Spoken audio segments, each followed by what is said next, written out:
massive effort. They were ready to play. They were prepared to play. This was the opposite of last week. As I mentioned, Dan Quinn's teams don't crater at the end of seasons.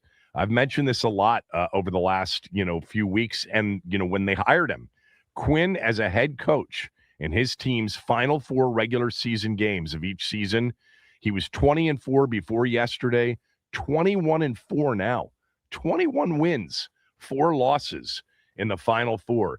And I want to be clear about something. It's not because he had really good teams that played really good football. No, 3 of those seasons were to get back to 7-9 or 8-8. So this is going to be different than 7-9 or 8-8, although 7-10 is in play.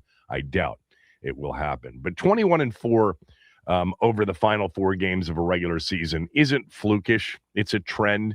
It deals with his competitiveness, his resilience, and his ability to get people in the darkest of moments to be motivated, to go out and do their best, which they played yesterday on a crappy day, man. Windy, cold, temperatures falling throughout the game. The crowd was, completely and utterly dressed as empty seats. And Quinn got more out of less, something none of the coaches did a week ago. It wouldn't shock me if they play well Saturday against Philadelphia. Might not be enough to win. The Eagles are hardly the New York Giants, but playing a potential spoiling role, although that's becoming less of an issue after the Cowboys lost last night, would be somewhat extra motivating. You may hear in my voice a little bit of a cold. We're going to be fine. Max is here with me. Ben will join us at 12. Quinn won't talk until later on this afternoon. But yesterday was one of those games really where, we're getting into the game yesterday.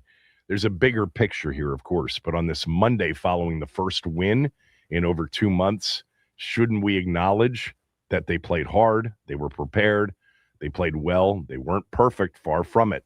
The end of that game, what they were attempting to do by handing the ball back to the Giants a couple of times to try to blow it, that was not what you would call in the trade impressive. But overall, all 3 phases, that's the cliche, but yesterday they got all 3 phases. Jalen Lane's punt return, ties 4 others, including Brian Mitchell, who last did it in 1994. B. Mitch started that 94 campaign with a punt return for a touchdown against the New Orleans Saints, close to his home in the Superdome. But Jalen Lane's 2 punt returns now joins 4 others and 1 more, and he'll set the franchise record. Keep in mind, he'd have a better chance to set the record if the other teams punted more often than they have this year. But I've liked him as a returner, and that wasn't his only good return. He was solid all day long. Special teams, a big part of yesterday's game. The defense, for the first time in months, did not embarrass themselves. They made plays, and the biggest play was part of an incredible turnaround at the end of the first half when Mikey Sanderstill picked off Jackson Dart and returned it 55 yards. That led to points for Washington and no points for the Giants, but it was part of a couple of minute swing that really determined the game. And then on offense, what can you say? They did what we've been asking them to do and what we asked them to do before this particular game, because the Giants had been a team that had struggled defensively, especially against the run. But that was a much better idea that Cliff Kingsbury had yesterday. Run the damn football. On Friday, I said I want 33-plus rushes for at least 150. And if they can do that, they've got a really good chance to win. And I also specifically mentioned I wanted 27 of the 33 to be from the running backs, led by, I was hoping, Chris Rodriguez. Of course, he was the latest to be inactive and injured with a groin injury. But Krosky Merritt and Jeremy McNichols combined for 27 carries. So I was looking for 27 from the starting running backs. They had 27 carries. Mariota added another 10. Few of those were scrambles for sure, but overall 37 rushing attempts for 145 yards. 37 rush attempts. Guess what that was yesterday? The most in a game for Washington this season. The most. And it worked. It set up everything else.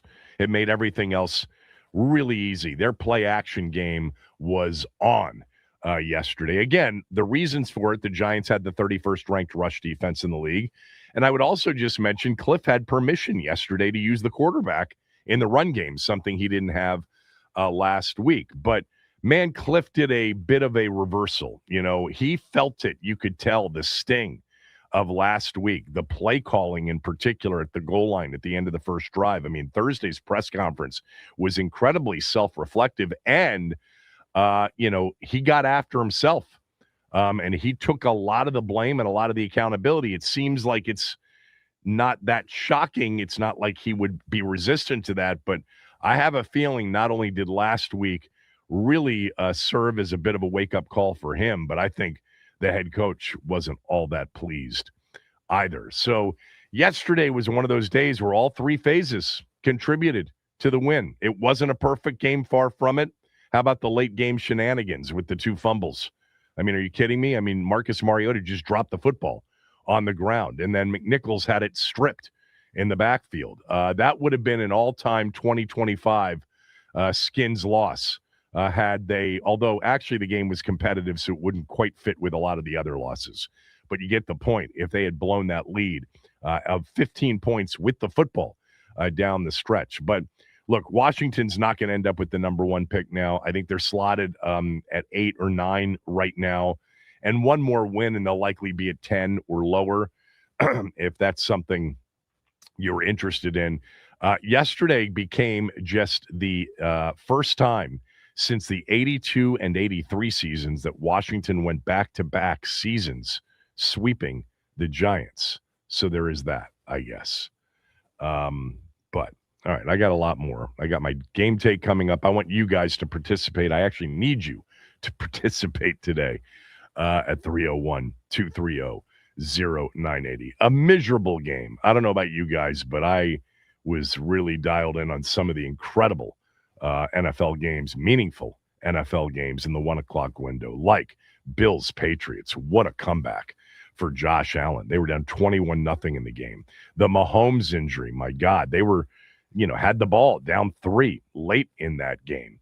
And then you had the 4 o'clock window that had all those games starting at the same time. No early 4 o'clock window, starts all at 4:25. And I think at one point, with the exception of the 49ers-Titans game, every single game was a one-score, tightly fought game. And then last night, the Vikings did to Dallas not exactly what they did to us, but it was one of the most pressured games. I think it was the number one pressured game of Dak Prescott's career. And the Cowboys really in the second half had all kinds of issues offensively dealing with Minnesota's defense. And the Vikings had and got another really good performance from J.J. McCarthy. Always early to count a quarterback out after 7 starts. The Vikings at 34-26, the final over Dallas, puts Dallas now into a situation where the only way they can make the playoffs is to win out and have Philly lose out. Now, Philly does play Buffalo in between 2 games against our team. If we want to play spoiler, I doubt, and I said this on Friday, I gave the Vikings out as a smell test pick. 4-1 weekend, Max. I mean, I can't. I don't know what it is this year. Honestly, it's hard to pick losers. If I tried to pick losers, I don't think I could pick them at this point. Although they're probably coming. They're probably coming. But Dallas with the Chargers, Washington on Christmas, and the Giants to finish up would have to sweep their 3 games, and Washington would have to beat Philly twice, and Buffalo would have to beat them as well. So 301-230-0980. You can start chiming in about 25 minutes. My game take won't be, I don't think, quite as long as it typically is, but I'm going to get through it when we get back. What I liked from the game, what I didn't like, and a few other observations from Washington's 29-21 win over the New York Giants to stop an 8-game losing skid that lasted over 2 months. All right, you have to go back to early October for their last win against the Chargers at SoFi. Turns out that's a pretty impressive win given the Chargers season, but early in the season is not late in the season. But Washington stops that skid, and they turn the Giants' current losing skid into an 8-game losing skid. The Giants, by the way, if they don't win another game, it'll be their worst regular season in 51 years. I was looking this up because I'm like, the Giants have had some bad seasons, especially in recent years. But have they ever gone like 2-15 or 2-14? The answer would be no, never. They won 3 games at one point, but the last time they won 2, 1974 in the season, was a 14-game skid. The Giants still have the Vikings, who are finishing strong, the Cowboys, but they also play a game in Vegas against the Raiders. But they are certainly trending towards a potential number 1 overall pick. Great football yesterday afternoon. I don't know how much you watched the Phillip Rivers game, Max. Fascinating to watch. Quite. They really had a legit shot to win that game. It's very weird when you see a guy who looks like he should be out there coaching, lacing them up. Yeah. But boy, oh boy, he tried his damnedest, and I'm proud of him for it. You saw yesterday the above the head importance of the above the neck, not above the head, the above the neck importance of the position. He can't throw it like he used to. At least it didn't show yesterday. But he did an awful lot to give them a chance to win the game. They're still not eliminated. Indianapolis isn't. They still have a chance. That was not a game they were expected to win.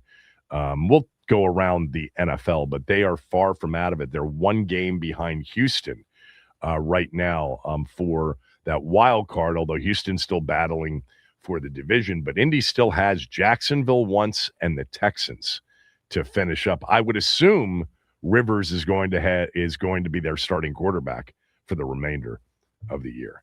All right, I'll get to my game take when we come back. Kevin Sheehan Show, the Team 980 and the Team980.com.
Looked like you guys had the game, but then, of course, a couple fumbles. Of course. Or I was going to say, did it feel like, oh my God, here we go again? Or how did you kind of sense that we're at that point? I pushed those thoughts aside to say, like, hey, this is the chance. This is the stop. It was great to see a couple fourth down stops by the defense. One down on the goal line and another there. They actually scored on one. We blitzed and hit a good. I thought that was a good throw and play, but I thought it was worth taking the shot. But it matters to be in these fight spends and these moments to go make a stop. There's nothing like these feelings of winning time games, and to see us nail some of those. That's important for us. And we were going to get in the left-hand column by any means necessary, it felt like, and however long that took. Yeah, the truth is those winning time moments haven't really presented themselves this year because they've gotten their ass kicked so badly in so many games.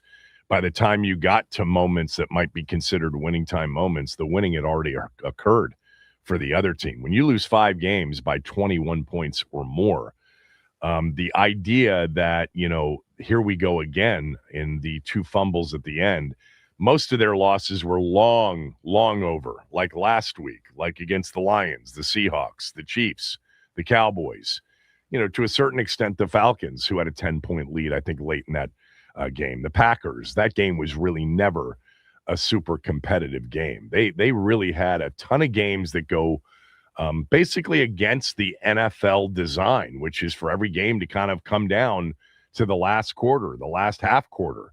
Not every game, but the majority of them. The majority of their games haven't come down to anything. They've been over by the time we've gotten to the fourth quarter. But yesterday, Washington was on top by 15 and did try to make things a little bit more exciting than they needed to be. All right, let's get to the game take.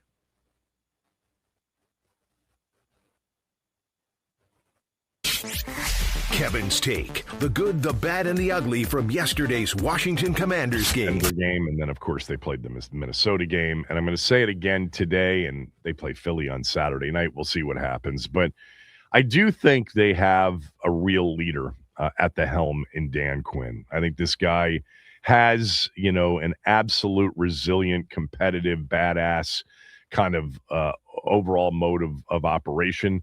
I think it's what they look for in players. And you saw the effort against Denver. Then they took it off last week. And yesterday, look, the Giants stink. They're a special kind of bad right now.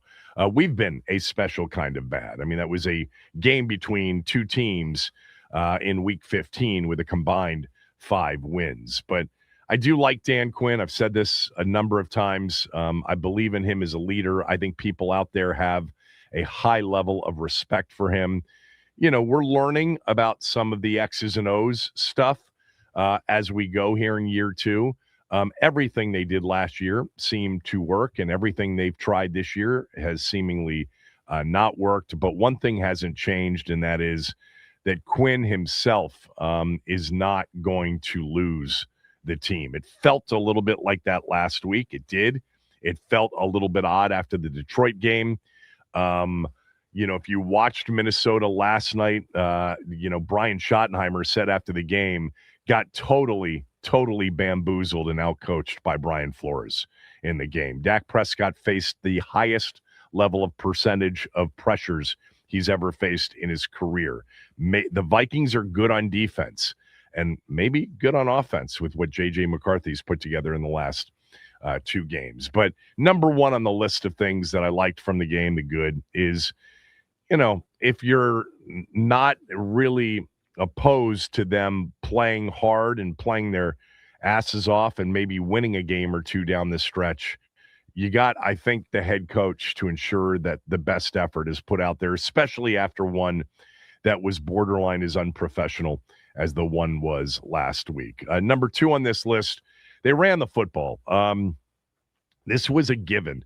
It wasn't necessarily a given last week against Minnesota, although Minnesota was a better pass defense than they were run defense. The real issue against Minnesota was, look, you've got to stay in down and distance. You can't be in a drop back mode against that team or it's going to be a problem. And they did in that opening drive run the football successfully. And yesterday they ran the ball successfully pretty much the entirety of the day, and they were committed to the run. 37 rushes. Yes, some of those were Marcus Mariota scrambles, but the running backs combined for 27 carries for 102 yards. McNichols had a tough day. Krosky Merritt was excellent. He's on the good list. He is a good back. He's a really good runner. He's got good feel.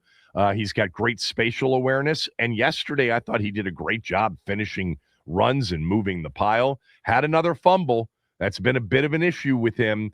I guess we'd have to go back to what game? Would it be the Chicago game for his last fumble? Didn't he have back-to-back games against the Chargers and the Bears with fumbles? They didn't lose the fumble. More on that and Josh Connerly Jr.'s effort coming up. But they were committed to the run yesterday, and they should have been. That's what the opponent said you should be. And they didn't try tricky numbers, and they didn't get pass happy.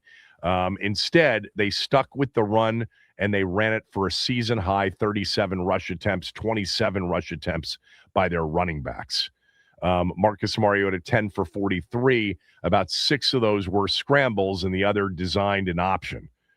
I think maybe 3 designed an option overall. So about 7 scrambles. Really good scrambles, though, for the most part.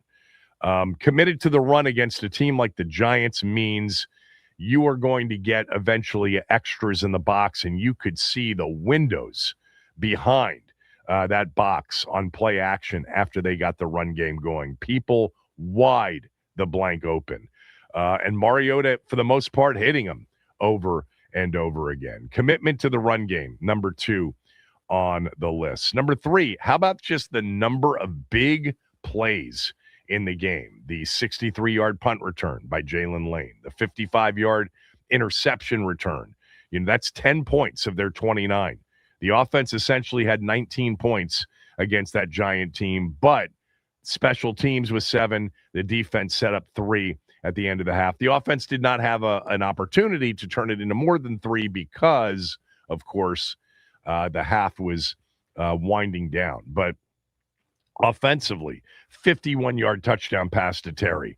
How about a 1st and 20? Did you see how well play action worked on 1st and 20? It's not supposed to work as well on 1st and 20.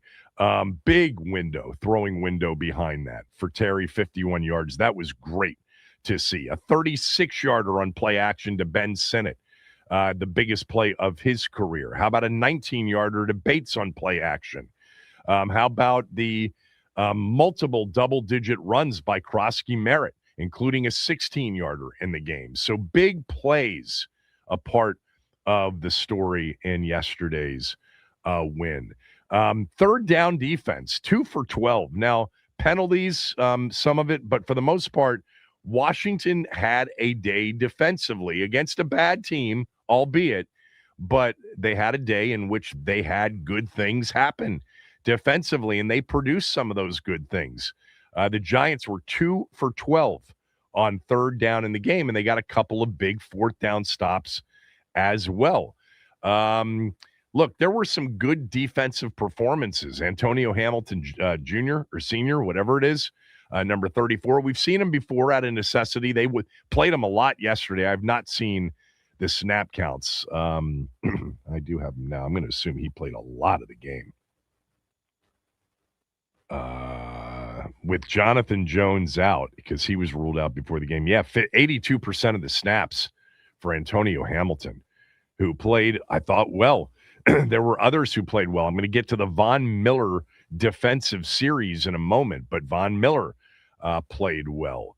You had Preston Smith with some pressures and some plays in the game. I thought Bobby Wagner had a couple of big-time hits. He also got matched up in coverage a couple of times, which didn't necessarily work out well. But a day for the defense in which you can say, partly the opponent, but partly they just seemed to be a little bit more prepared, and they were getting after it, and they had guys running and urgent, playing urgently. On the list of good, how about Josh Connerly Jr., 2 fumble recoveries. The strip sack by Abdul Carter on Mariota, Connerly got on, and then Bill's fumble he was able to recover as well. Those are massive plays. Loose ball on the ground, and 78's in there digging it out. 78 or 72. I think it's 72. My fault.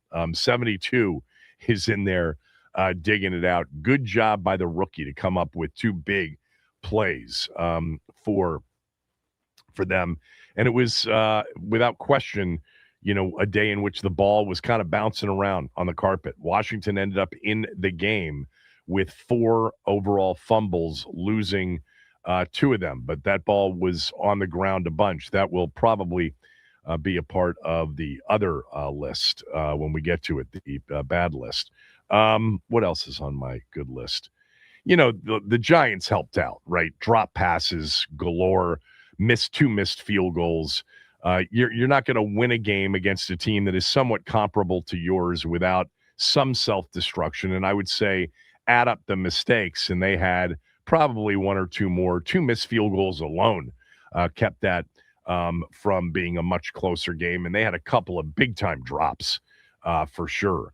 So the swing at the end of the first half, I referred to it. It was actually, it started with Tress Way. So the Giants, scored to make it 13-7 on a draw play from the 12 or 13-yard line, where the tackling, let's just say, left a lot to be desired.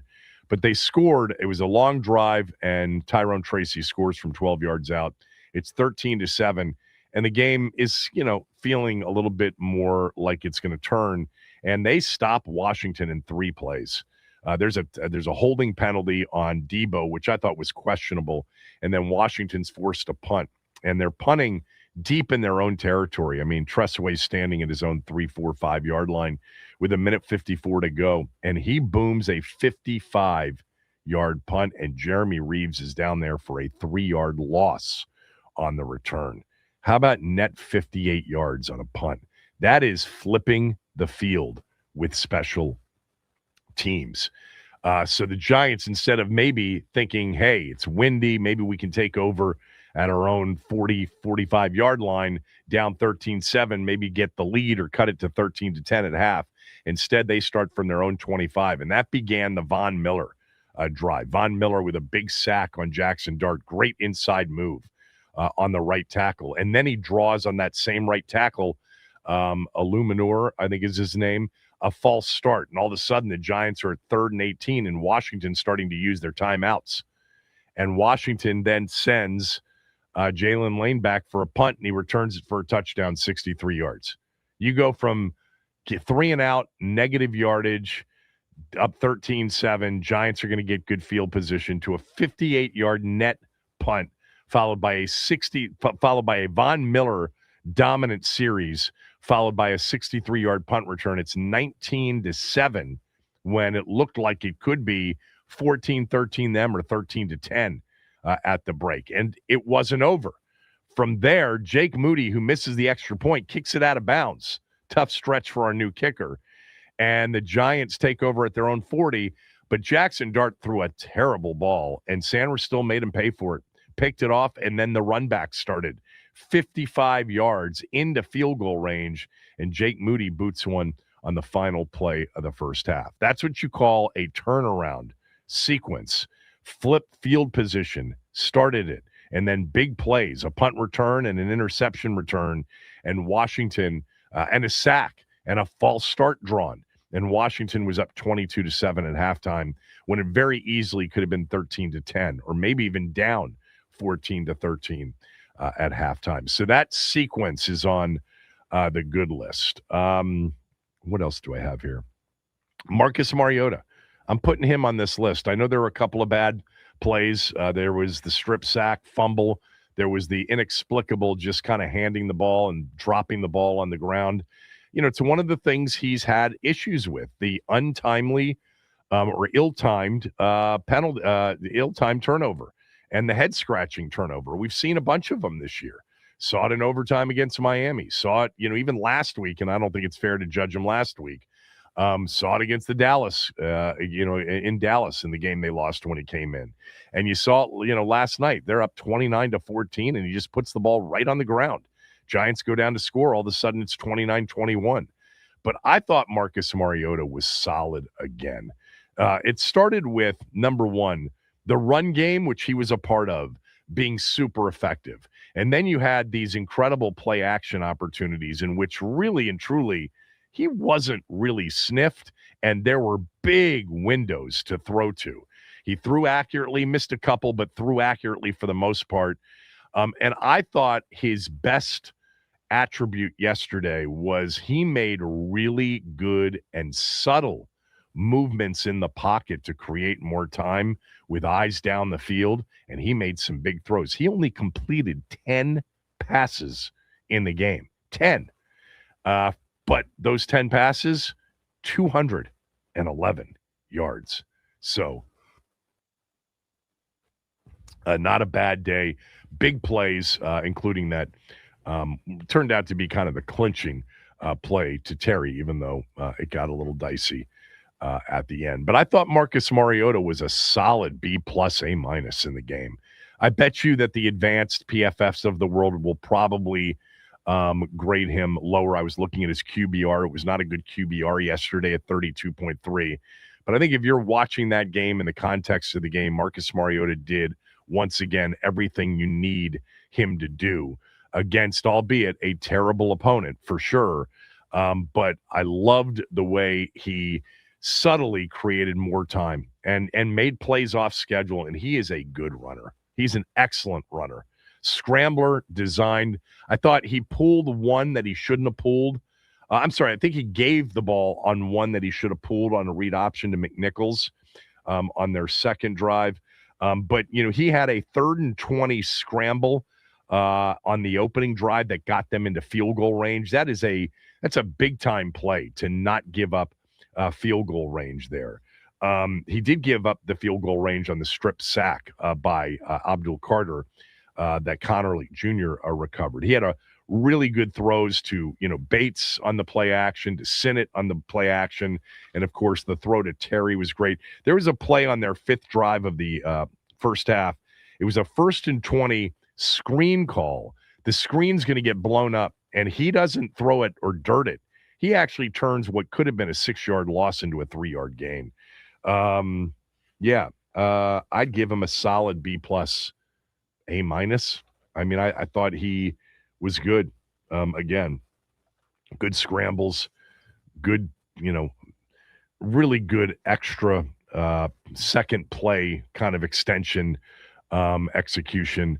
And there were bad plays. He fumbled twice, lost one of them, but nearly threw a pick on a Deebo Samuel throw right before the strip sack fumble that Connerly Jr. recovered. But, look, yesterday's a weird day. Windy, cold, sloppy. The game was sloppy in general, but Mariota makes the list of good for me. Again, he's been on it a lot this year. All right, what I didn't like when we come back, a few other observations, and then your turn. Phone lines are now open, 301-230-0980.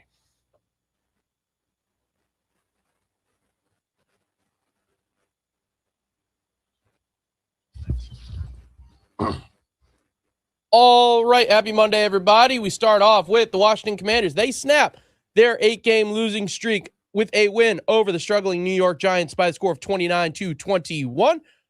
We look around the NFC East. The Eagles, they dominate the Las Vegas Raiders in a 31-0 win where Dallas Goedert had 2 touchdowns of his own. And the Cowboys, they fall to J.J. McCarthy and the Vikings on Sunday Night Football 34-26. To basketball, we go. The Wizards, they get a win over the Pacers to improve ever so slightly to 4-20. Marvin Bagley comes up big with a double-double to help Washington put an end to their 4-game losing streak. Tonight, we've got Monday Night Football over on 106.7 The Fan. Dolphins heading up to Pittsburgh to face the Steelers in a cold one. It's supposed to be 18 degrees at kickoff. That'll be around 8 p.m. kickoff, set for 8:15. Pregame gets going at 8. This update is sponsored by the Team 980 YouTube page. Just open the app, type in the Team 980, hit subscribe. Kevin Sheehan is live every day from 10 to 1. You can catch programs like Take Command and Denton's Office throughout all of football season. Don't forget to hit the like button whenever you do decide to join us and turn on notifications to stay up to date on all things DC sports. And that is what's trending.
They're down at 12 as Mariota is spun around, taken down, ball comes loose. Brian Burns has it. And he's tackled by Deebo Samuel. Remember last week we had a football game that was played in 2 hours and 39 minutes. It was the shortest game of the season last week. Yesterday's in that 1 o'clock window, it just kept going on and on. It didn't end until 3. I think it was a 3 hour, 10-minute game, which is not bad. But basically you had 30 more minutes. And it was in part because Washington decided, oh, let's make this fun and interesting. Marcus Mariota just dropped the football on the ground, and then Abdul Carter made a really good play on Jeremy McNichols. All right, so the good already went through it, but I did miss something on my list, and I meant to mention it. Thought the offensive line was outstanding again. I don't know which players will grade out well. I love Connerly Jr. falling on the 2 fumbles. That's a pretty good Giant pass rush. And there was some pressure, and Mariota did a really good job avoiding it and extending on plays. I guess there were 2 sacks total in the game, including that strip sack. But the O-line deserves to be on the list. And I meant to mention, even though I've talked about him a lot, Jalen Lane, because it wasn't just the 63-yarder for the touchdown. He also had a 21-yard punt return. He had 3 punt returns for 91 yards. He averaged 30.3 yards per punt return. Again, I haven't looked this up. I'm just guessing this to be true. But he just hasn't had enough chances on punt returns this year. Let me see where he ranks currently on punt returns. All right, so average on punt returns, he is averaging 14.3 yards per punt return. And that looks, and there are a couple of guys here that just have a couple of them, but it would look to rank about 5th in the league. But when it comes to attempts, all right, he's got 22 attempts on the year. That's not that bad. That's like 8th, 7th on the year. I would have thought he would have had it just seems like he's had few punt returns. Although, if you look at, say, fair catches, of his 22 punt return attempts, 9 have been fair catches. So a lot of those, more likely than not, when the team punts from somewhere near midfield and he's calling a fair catch inside his own 15, own 20-yard line, is my guess. I don't know if I'm going to do an audit on all of Jalen Lane's punt returns, but there are only 22 of them, so it wouldn't take that long. All right, let's get to the bad list. Washington struggled on 3rd down offensively. They made a couple of good plays to get into field goal range. I mentioned the end of the first drive, Marcus Mariota doing a good job scrambling on a 3rd and long to stay in field goal range, or to put him in field goal range. That was well done. A lot of the down and distance issues and the 3rd down issues, 3 for 11, you could probably attribute to the 11 penalties on the day for 67 yards. But they were not executing at a high enough level on 3rd down. That starts the list of things that weren't that great from the game. I thought they gave up too many yards on the ground to a Giant team that just, they've had their moments here and there. But Tyrone Tracy, who I actually like as a back, he was 15 for 70, 4.7 yards. And then the other part of it was, and it was a key to the game on Friday, I mentioned you've got to keep Jackson Dart in the pocket because he will scramble, and he'll scramble up the A-gap a lot, which he did. He had 63 yards on nine scrambles, but he also was in the 10 again. In the 10 again for like the 5th time this year. He takes some hits, man, that's for sure. But overall, Washington gave up 146 yards in combined rushing yards and scrambles. They're just not, as we know, a very good defensive team, and they don't really do many things well defensively, even though yesterday was the worst, was far from the worst, of the days. Jake Moody missed a PAT, then kicked the ball out of bounds. That's on the list. And then just the overall, end of game shenanigans. I mean, you're up 29-14. This game's over. And Marcus Mariota doesn't even really have it stripped. There's no big hit. he just drops the football on a sack on third and long, and it's recovered. And the Giants turn that into a touchdown, and it's 29-21 with like 3.5 to go.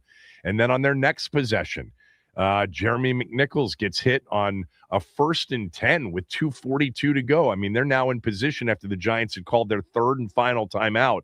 They couldn't knee it out at that point. I had somebody tweet me and say, couldn't they have just taken knees? No, because you would have still had the 2-minute warning, so it was 1 clock stoppage. But they handed the ball off. And how about the lateral, the lateral display that the Giants put on? But Abdul Carter's knee was down. He was down by contact. But, I mean, come on, man. 2 turnovers in the final 5 minutes, up 29-14, and you're sweating it out at the end. Just not a great job overall in securing the win. They haven't had a lot of experience this year in putting games away.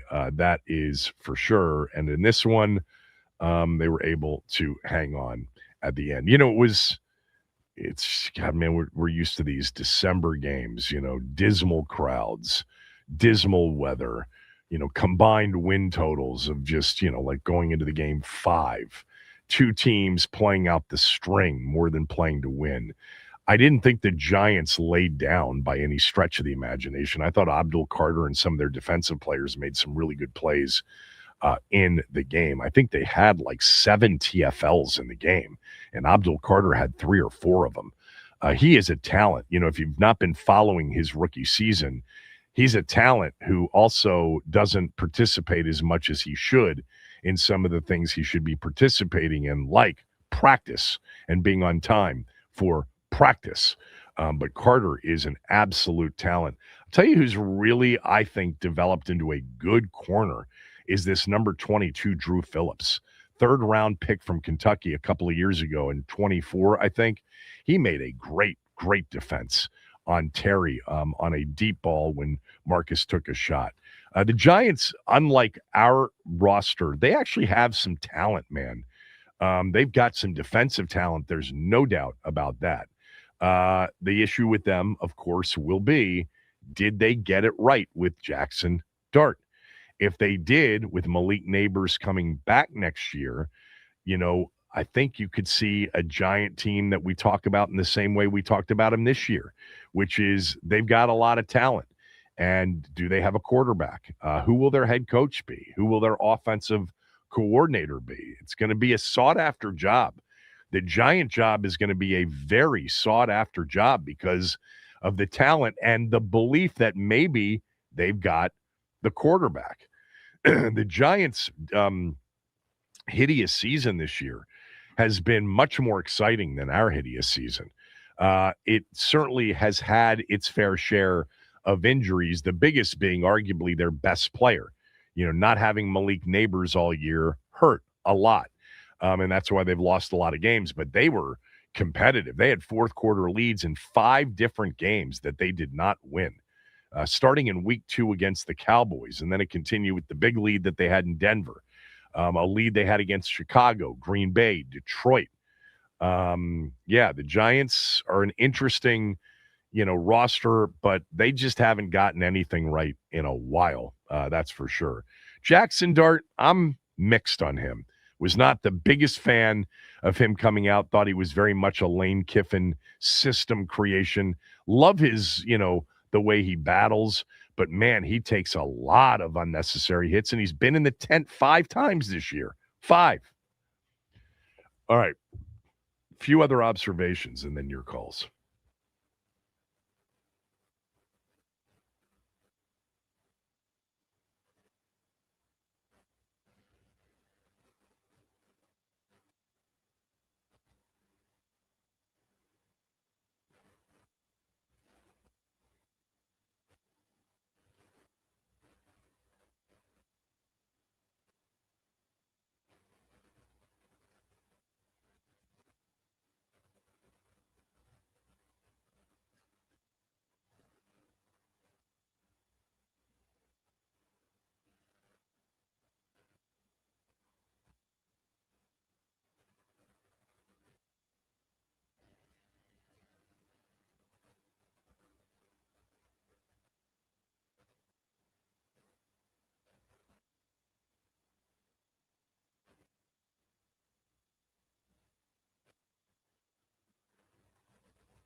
Coach, Terry and Marcus, talked about what it's like playing for you and how you embolden some of your coaches and you challenge them as players.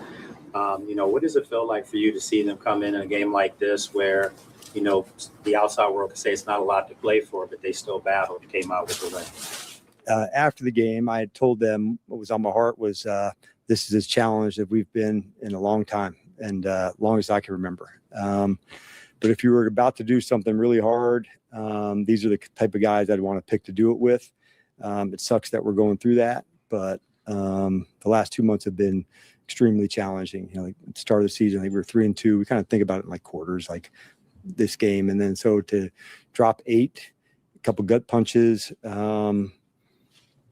it's hard, man. And so you'd want guys in having your back in the circle that are like, I'm down for it. I saw that on practice on Wednesday and Thursday. It's 20 some degrees with the wind chill. And I said, we're playing December football. And like, we're going out and we're padding and we're going, and there wasn't one pushback. And so I think it's because of reasons like that, that make a winning locker room more meaningful. I'm happy for them. Like they needed that space to have that enjoyment together. I even told them, man, take a few extra minutes today. There's nothing like a winning locker room. Dan Quinn, after the game yesterday, I understand all that. I feel him on that. When you're in the fight and we're not, and you go through what they've gone through this year, and a lot of it, a significant part of it completely out of their control. It really was a whatever can go wrong will go wrong situation. Laramie Tunsil was banged up in the game yesterday, came back in, then left. Noah Brown, again, I would assume that's probably it for Noah Brown as a Washington player. When you play as many games as you played this year with a something not even approaching a full deck, and you get beat the way they got beat week in and week out, and he had to sit there and take the answers. I think there's something to be said for the way they came out yesterday, way they came out a couple of Sundays ago against Denver, not so much last week, and we'll see what they look like the final 3 games. They're a 6-point dog on late Saturday afternoon in Landover against an Eagles team that, could theoretically clinch I think one more win, they clinch the division. They've got to lose out. They can clinch the division with a win Sunday in Landover. They're still battling for things like seeding. They still have a shot. I don't know, not a great shot to get the 1 seed, but they certainly are battling for a potential 2 seed with whomever comes out of the NFC North. But I'm actually expecting a battle on Sunday. I don't think we're going to see the Minnesota game unless it's the season finale and there's a bunch of new players in the game. We'll see how it goes. Obviously, a big, piece of information this week coming as early as today will be what are they going to do with Jaden Daniels over the final 3 games. So a couple of other observations on yesterday's game, and then I want you guys to call in your thoughts on the win yesterday over the Giants. 301-230-0980. How did you react to the win? Were you happy? Were you relieved, or were you disappointed because what you were really hoping for was a good performance but a loss? And anything you want to add to my game take, phone lines are now open. 301-230-0980. So a couple of other quick observations. Number one, they punted at the 38-yard line again. They did it against Denver a few weeks ago. And Howard Gutman, our good friend, former ambassador to Belgium during the Obama years, called in and said that was a significant play in the Denver game. You don't punt at the opponent's 38-yard line, and you don't punt that much in the NFL anymore once you're at the 40 or inside of it. But Washington punted on a 4th and 13 at the Giant 38-yard line on their second drive of the game. And I think they did it because of the wind, and that's a long field goal for Jake Moody, 56, 57 yards. And I think that side was into the wind. I could be wrong, although in Giant Stadium over the years, it seems like the wind's never in one direction. They're able to figure out, based on the opponent and the direction they're going in, to make it much worse for them than it would be for the home team. But it was 4th and 13. You're probably not going for that at the 38. They punted, good punt, and the Giants had to take over from their own 9 yard line, and eventually Washington on the field position flip got the ball after a really good Jalen Lane punt return at midfield to start their next drive. So ultimately, it was a good decision, but they did punt from the other team's 38. I thought that the Terry first down slant on their first possession of the game, they gave him the first down. The Giants challenged it. I thought for sure Washington was going to lose that challenge. Didn't look anywhere near enough for a first down. Jacob Martin almost had a Andrew Van Ginkel style play. It was an RPO, and he literally read it perfectly and almost snagged it for what would have been a pick six. Like the way he's played this year, I think Jacob Martin's been quite the find. Yeah, and that's pretty much it. You know, the big question going into this week, is there any chance Jaden Daniels will play against Philadelphia on Sunday? I do think the fact that you'll have 2 games in 5 days will be an interesting part of the decision. Dallas on Christmas Day following Philly on Saturday, and then you'll have the long layoff before the season finale. Really good chance right now that the Eagles will have the division clinched. All they got to do is win, or the Cowboys lose to the Chargers this coming week. But I still think when we get to the season finale, there may be a reason for the Eagles to keep playing. Here's one thing to keep in mind. The 1 seed right now, the LA Rams in the NFC. The 2 seed right now, the Chicago Bears. The Bears beat the Eagles, so they need to finish in front of the Bears record-wise to lose a head-to-head in seeding with them. But the Rams, remember, lost all the way back in week 3 at the Link when Jalen Carter had that blocked field goal at the end that got returned for a touchdown. And so the Rams, and the Eagles could end up vying for the 2 seed. We'll see.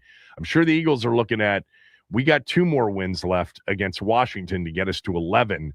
Can we get the one at Buffalo in the next to last week of the season to get to 12? Because if they can, they're going to have a chance to sneak into that 2 seed spot. And they're still technically available for the 1 seed. Chicago, the Rams still play Seattle, huge Thursday night game.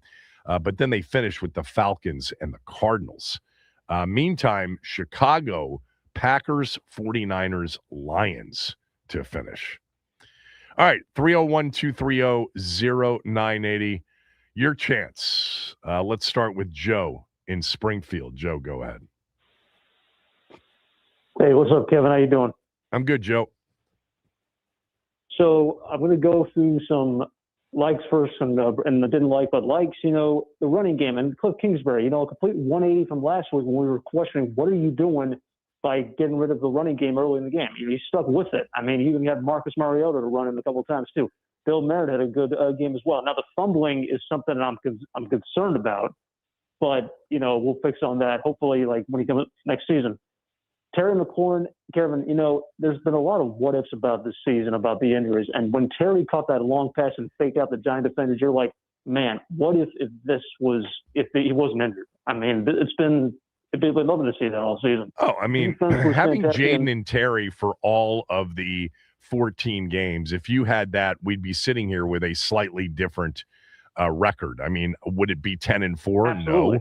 Would it be 8-6? Maybe not, but I think it'd probably be 7-7, somewhere in that neighborhood, with still a fighting outside chance heading into the final game. I've said this a million times, Joe.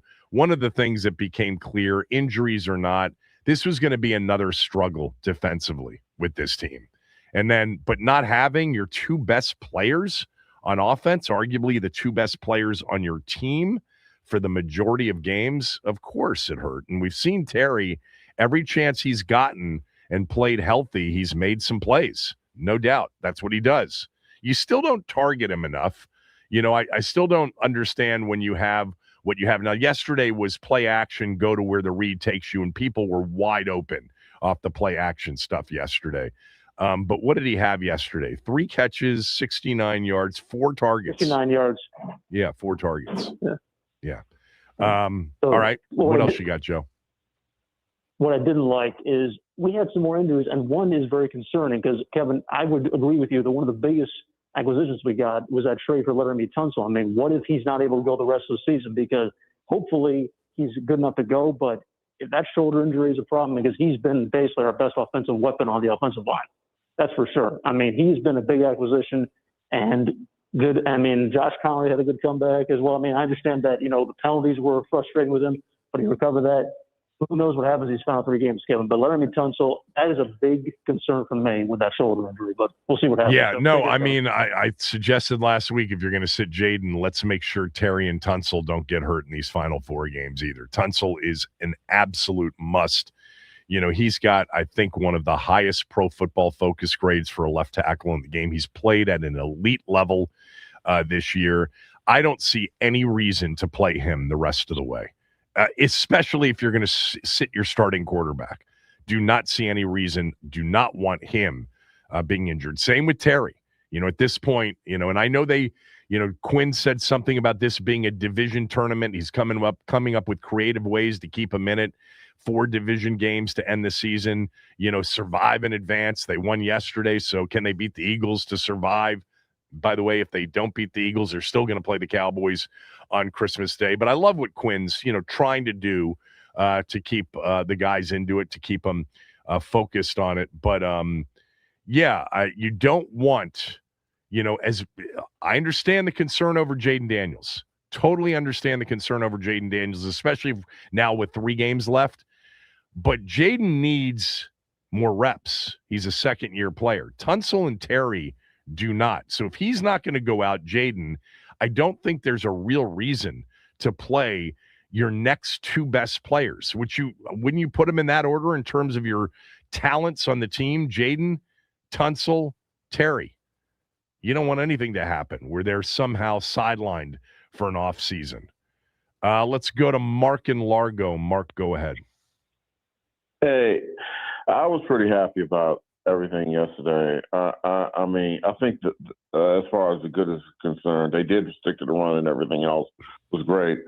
So I would say defensively, Kevin, they can't stop you or me, and I'm 55 and you're 62, so they can't stop you or me. Good news is Steve Wilkes was just fired, so maybe we can go get him. Who was? Steve Wilkes was just fired. Yeah. Yeah.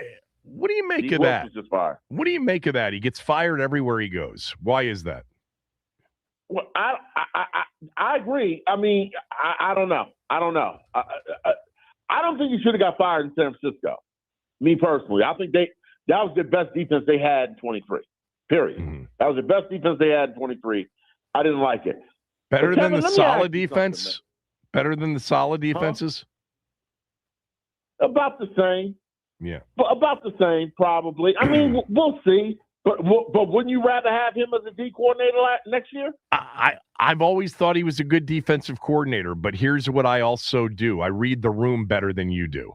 Much better than you do, personally. You do. And I don't, when everybody around the league keeps speaking to, he's nice, but we don't want him, just like the Eric Bieniemy situation, to me, that's a red flag.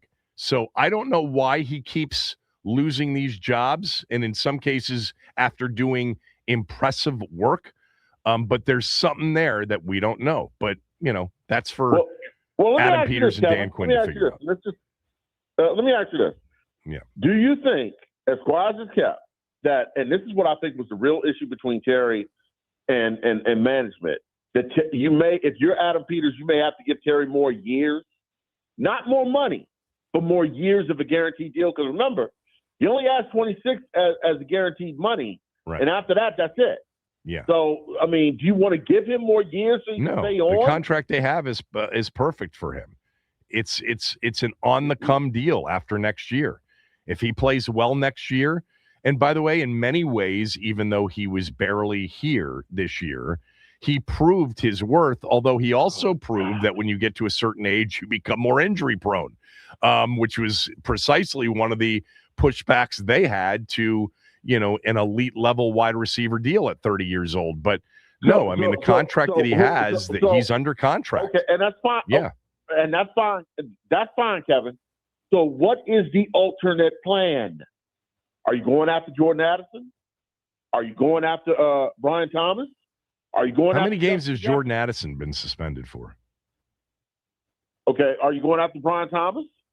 It's obvious to me Can he, you don't is like he gonna, Jordan can he Addison. catch a cold? Why does nobody want him when he was made available? We've talked about this. Are you going after Kyle Pitts? You know, Kevin. Is everything a beauty contest with you, man? No, And by the way, it's not. I like contests. I like participating in competitive events, but no, you always identify the players that are available that nobody else wants. And all I'm trying to do is impress upon you, at least consider there might be a reason that you don't know and I don't know about as to why nobody wants Brian Thomas. Why nobody, has wanted. Newsflash, Kevin. Yeah. I agree with you, but here's the problem. If you don't win next year, everybody is out of here. You take it as what you want to take it as what it's worth. Yeah. You don't win next year, everybody's out of here. Right. I think what Kyle Pitts did what Kyle Pitts did the other night was definitely earn himself an opportunity to be fought over, because certain teams will ignore all of the red flags of his first few years in the career because of what he showed. He is an incredible separator. He's a wide receiver at tight end, and he is one big dude. But there's a lot of red flags on him. Thanks, Mark. Appreciate it. Let's go to Billy in Chantilly. Billy, go ahead. Kevin, this is a fallacy to say that Jaden Daniels needs reps. It's just he needs an offensive game plan that suits his strengths, which is delivering the football on time in the passing game. That's a complete fallacy. So I hear so many people on the radio say he needs reps.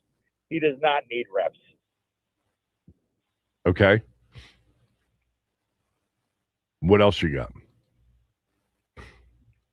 I hated the he's game barely yesterday. played this year, Billy. Game. He's barely had a chance to play football. He's played added up 6 total football games when you add up the times in which he didn't play the bulk of the second halves and even part of the fourth quarters.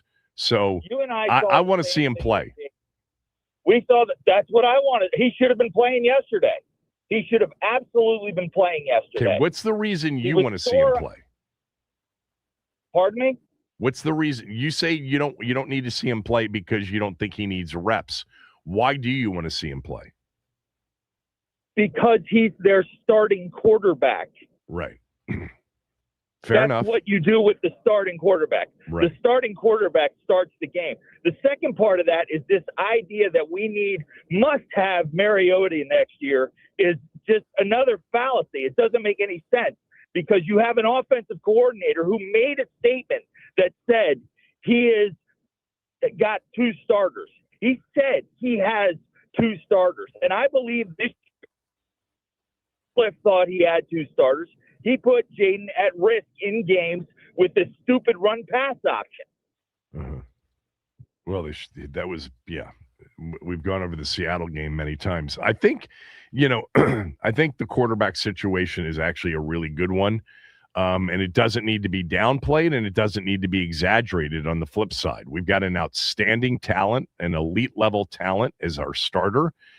We have a real future at quarterback. We don't have to be in the business of searching for a franchise quarterback. We have him in the building, but we also, Billy, have a veteran backup who can more than hold his own and hold down the fort if he needs to play. And if he needs to play, the system totally fits him. But Marcus Mariota, who's played, 11 or 12 NFL seasons, not one of them comes anywhere near close. None of those seasons sniff the season that Jaden had last year. Marcus Mariota is a low-end starter and a very high-end backup, and this is the best place he's been in his career for production. Even though the record with him as a starter doesn't prove it out, it's been much more than him. It's been mostly the defense. But I actually think it's paramount that they go out and re-sign him because of what we saw in terms of Jaden's availability. Totally disagree. If Jaden's going to be not available, we need to find that out right now. As far as Mariota goes, He's been in the league 11 seasons. You know what? This was a year with a banged-up football team to go out there and grind out a couple more wins. He was 2-5. If he gets 2 more wins in there, we're still in this thing. That's not good enough for me as an 11-year veteran guy. That's a guy who needed to come to the table. Come on. What were the reasons they lost those games? What were the real reasons they lost those games? Not him. No, it's the defense. We know it's the defense. Okay.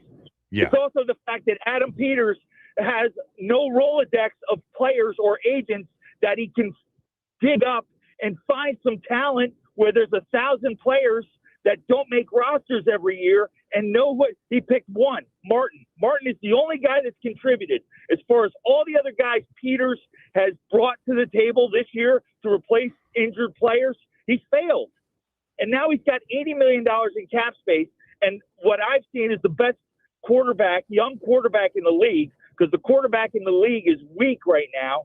And I'm not sure he's the guy to solve all of our talent needs next year. And that creates a big pause for me for the future of the organization. My final comment would be, when are we going to change this stupid name, Josh?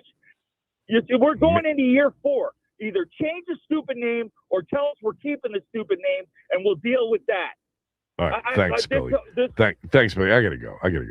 Let me just think. 22, 23, 24. This was the 4th year with the name, right?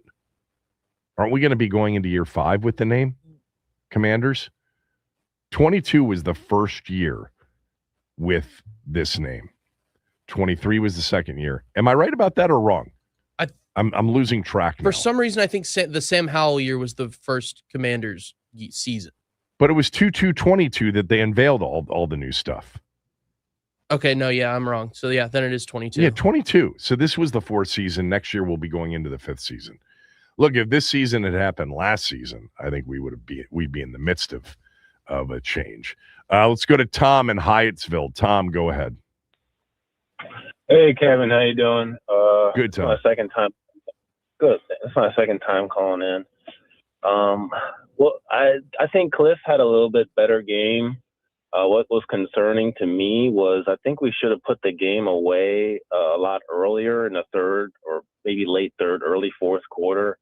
I want to see more rushing attempts than passing attempts. All year, I think we've had way more passing attempts with Mariota than rushing attempts, even though we are top in the rushing category. Well, we got behind in a lot of those games. Keep that in mind. I mean, the scores were a whole lot to a little bit in like 5 games that he played in. Yeah. But like the Vikings game, we're only down 14 and we have 5 minutes going into the half. Yeah, Mariota didn't play in that game until the second half. That was a Jaden game. I would like, even with Jaden in, I would like to see us just run the ball. Yeah, me too. And then, second goal, maybe it's 7-7 and that changes. Yep. So he owned it. Another thing is Cliff owned it. Time of possession. I think Cliff needs to get a little bit better at time of possession. I remember we had a 10-minute drive with Taylor Heineke and McKissick a couple of years ago, and we iced Tom Brady. We won the game. I think. Remember McKissick? He was great. I think like if Cliff could just, and Terry needs more targets in the first half. I think if he used it, he's getting better. I think he just needs more time to develop with the players we have. But I think look, you want him to run the football, you want him to target Terry a lot, you want him to increase their time of possession, but some of that time of possession, it's hard to win time of possession when you give up a 19-play, 98-yard drive that takes 12 minutes and 1 second. That's what Minnesota did last week. And it's really hard to stick with the run in some of these games, and I've defended Cliff in some of these games where it's already into the second quarter, a lot for the opponent and very little for our team. I mean, then you're kind of forced to throw. Yesterday was great. The Denver game, the quick game, the run game attempt was great. Even against the Dolphins, not a great defensive team, but they stuck with Rodriguez, who ended up with, 80 or so yards, and they ran the ball 30-something times in that game. The game went to overtime, but Cliff's had good games, and then last week was really the game that was the head scratcher. I think about Cliff's year. Thanks for the call, by the way. Really appreciate it. I think about Cliff's year, and I think Week 2 was the first time we're like, why didn't you try to run the ball? You couldn't protect. The drop back game was a disaster because, Green Bay's front four basically ruined the football game, and they barely ran the ball. Now, remember, Bates was out of that game, but still, that shouldn't be the only reason. I remember feeling that way about that game. I remember feeling that way about last week. Last week in the Packer games. Packers is weird, though. I mean, they just got beat by a much better team. Much better team. I can't think of all the games now. 28-7 to the Chiefs. The first half, it was 7-7, and they looked good. They were running the football. Mariota was a big part of the run game. Remember that night in the first half? And you had a ball that smacked off Debo's face mask and got intercepted. And then didn't they miss a field goal in that game as well? Or something happened on another drive where they gave up the football. But yeah, Mariota threw 2 picks in the game. All right. If you're on hold, stay there. I promise I'll get to you when we come back. There is an open line if you want to weigh in at 301-230-0980.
There's a play that I can't get enough of that I'm watching on the All-22 right now. It's the Krosky-Merritt 16-yard touchdown run that gave them, at that point, a 10-0 lead, right, in the second quarter.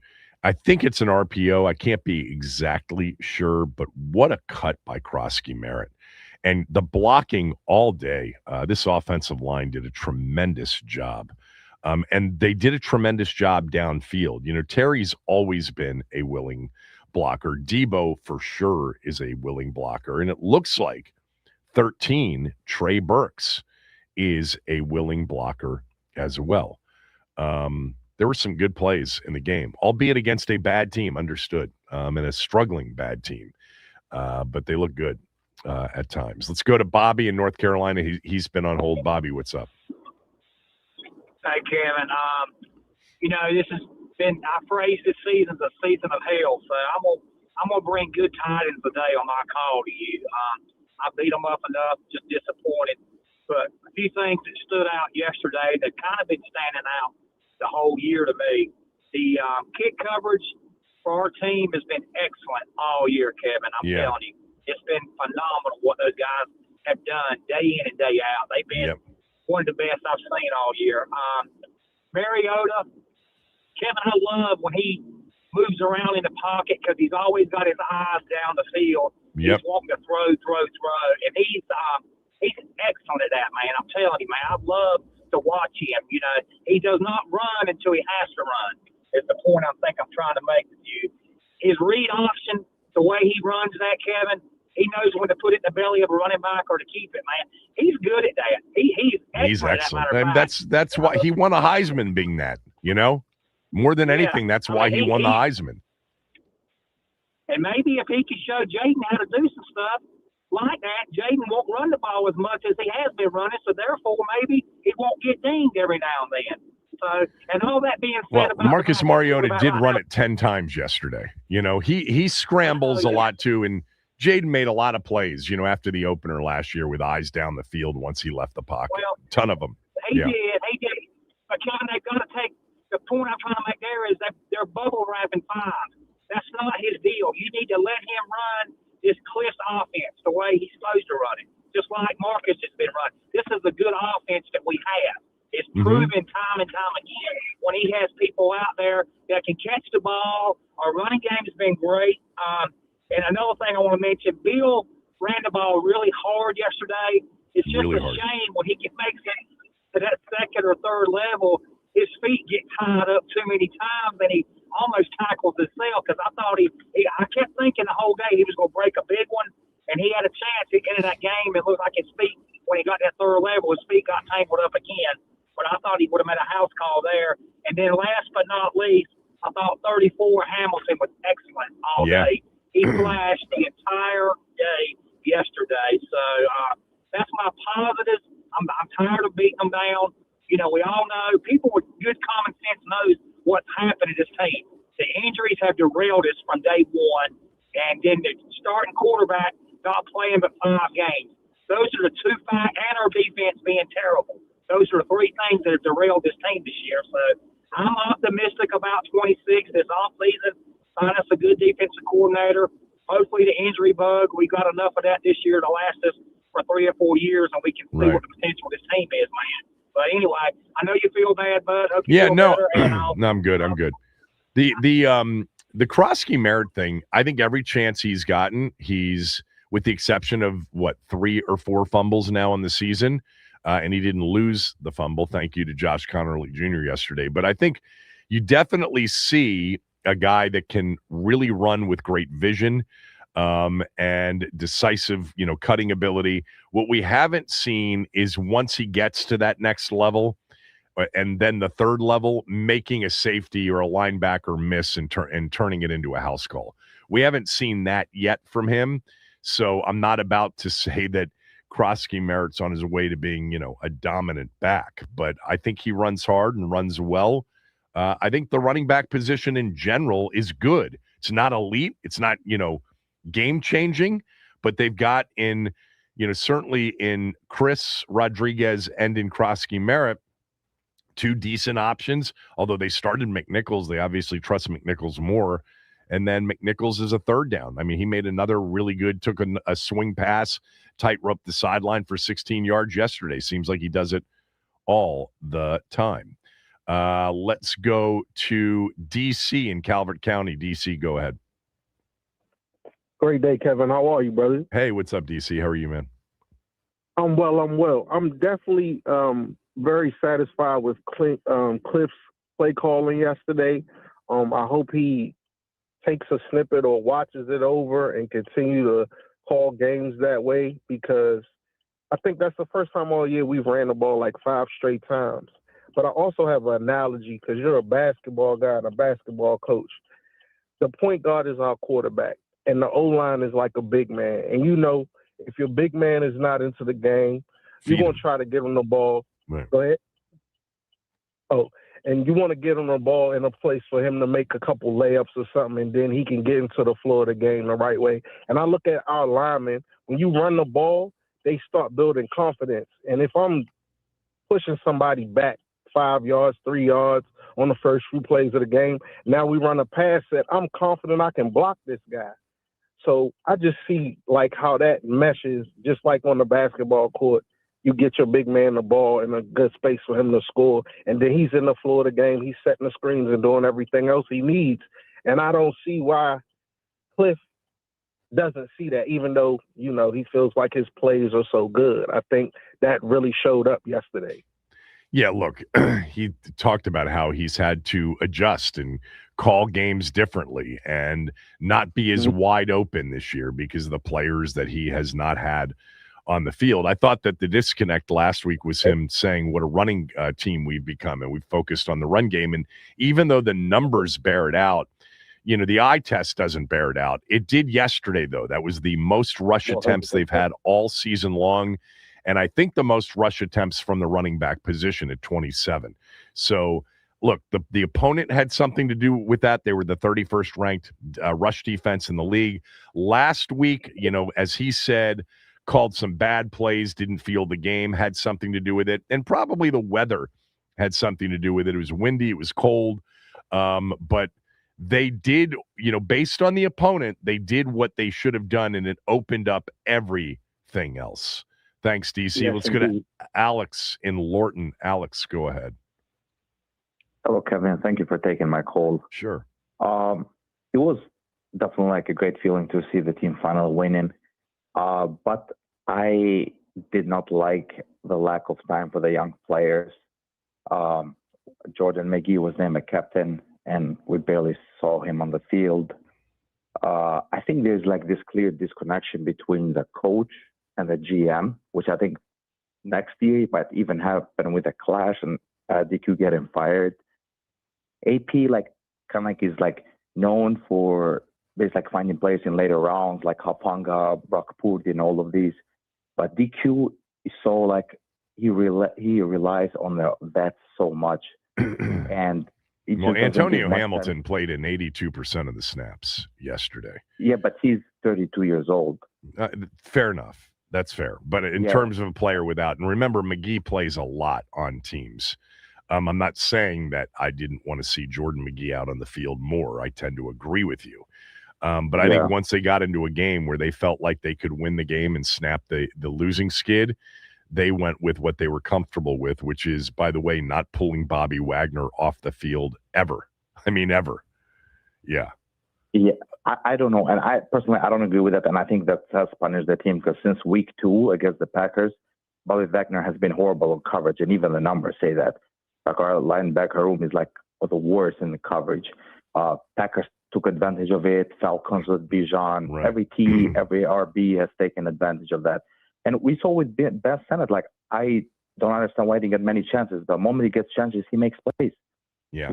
Well, they only had 19 pass attempts in the game. I mean, they had 25 pass play calls when you factor in the scrambles. But there were, you know, the one debates I've watched a couple times. You talk about wide open, nobody on him from the moment that ball was snapped. Even the touchdown pass to Terry, which I've been watching a few times. It's amazing what play action will do.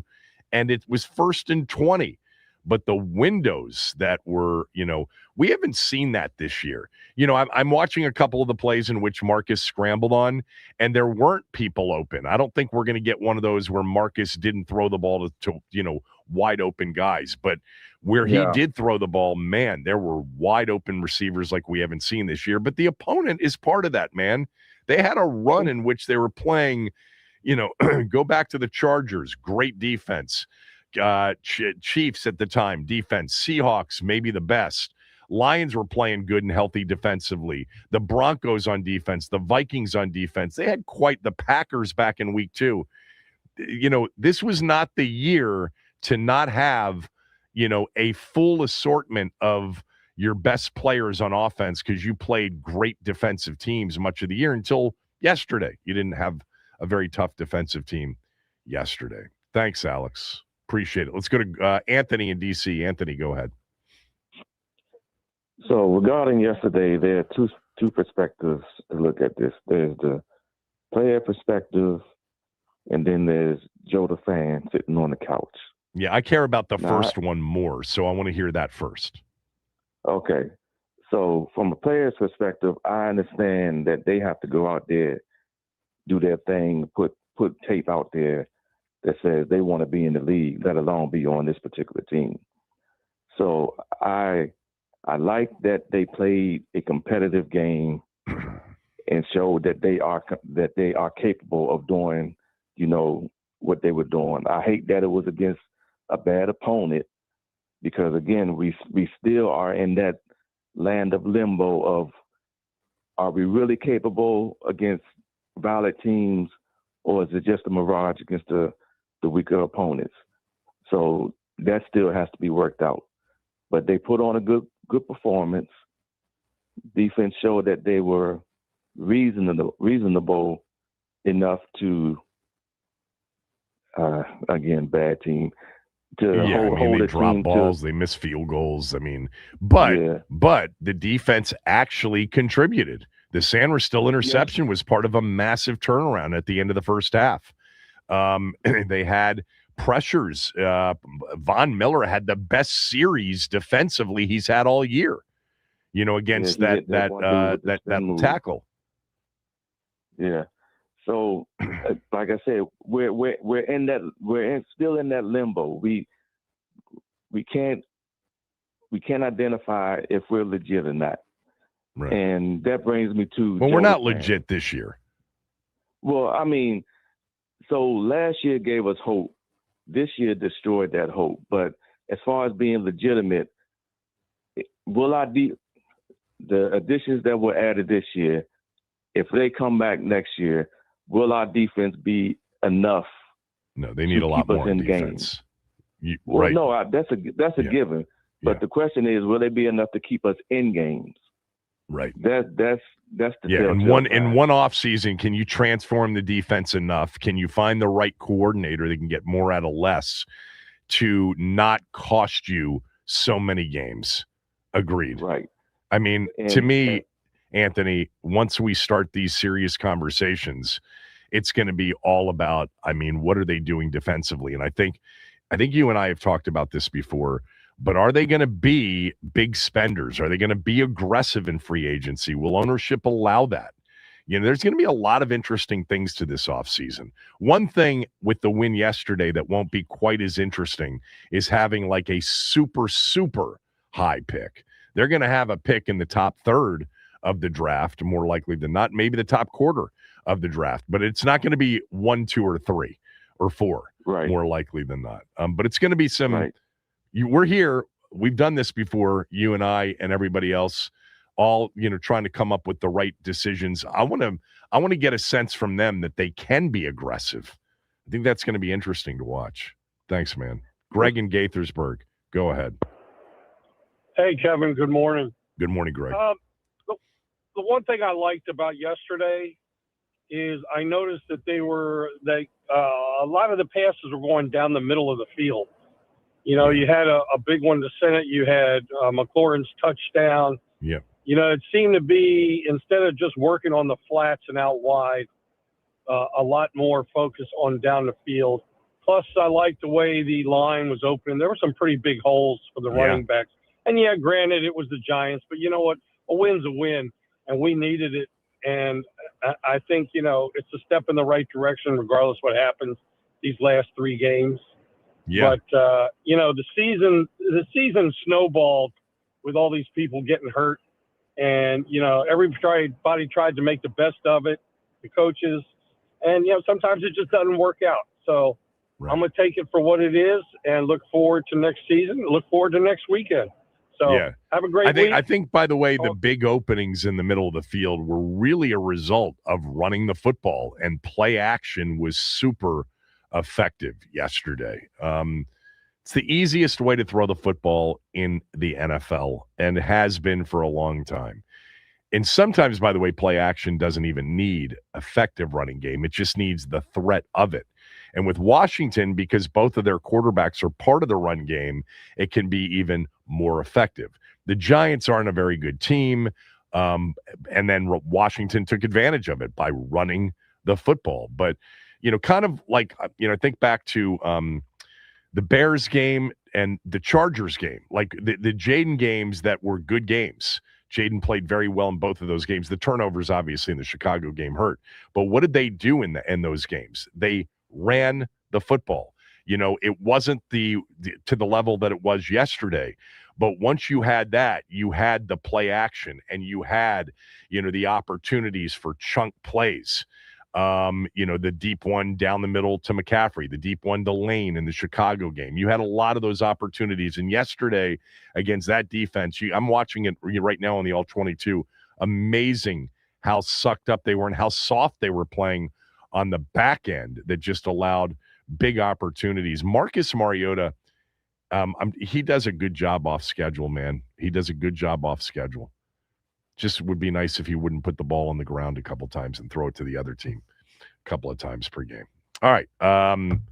That's it for calls. Ben's coming up at 12. We'll go around the NFL, too, where it was an incredible day. I've got a what do you got when we come back?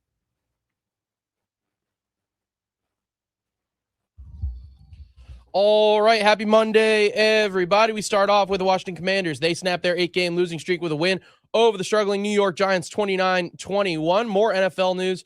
The Jets have fired defensive coordinator Steve Wilks after giving up 48 points to the Jaguars. College football, DJ Lagway has announced his intention to enter the transfer portal. To Washington basketball we go. The Wizards get a win over the Pacers to improve ever so slightly to 4-20. Marvin Bagley comes up with a big double-double to help Washington put an end to their 4-game losing streak tonight. We got Monday Night Football over on 106.7. The Fan. Dolphins heading up to Pittsburgh to face the Steelers in a cold one. 18 degrees at kickoff. Jalen Warren added to the injury report. He's listed as questionable with an illness. Kickoff for that one will be around 8 p.m. Again, over on 106.7 The Fan. This update is sponsored by the Team 980 YouTube page. Just open the app, type in the Team 980. Hit subscribe. Kevin Sheehan is live every day from 10 to 1. You can catch Take Command and Denton's Office throughout all of football season. Don't forget to hit the like button whenever you do decide to join us, and turn on notifications to stay up to date on all things DC sports. And that is what's trending.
Yeah, we haven't seen him forever. So, I mean, that's a decision they make.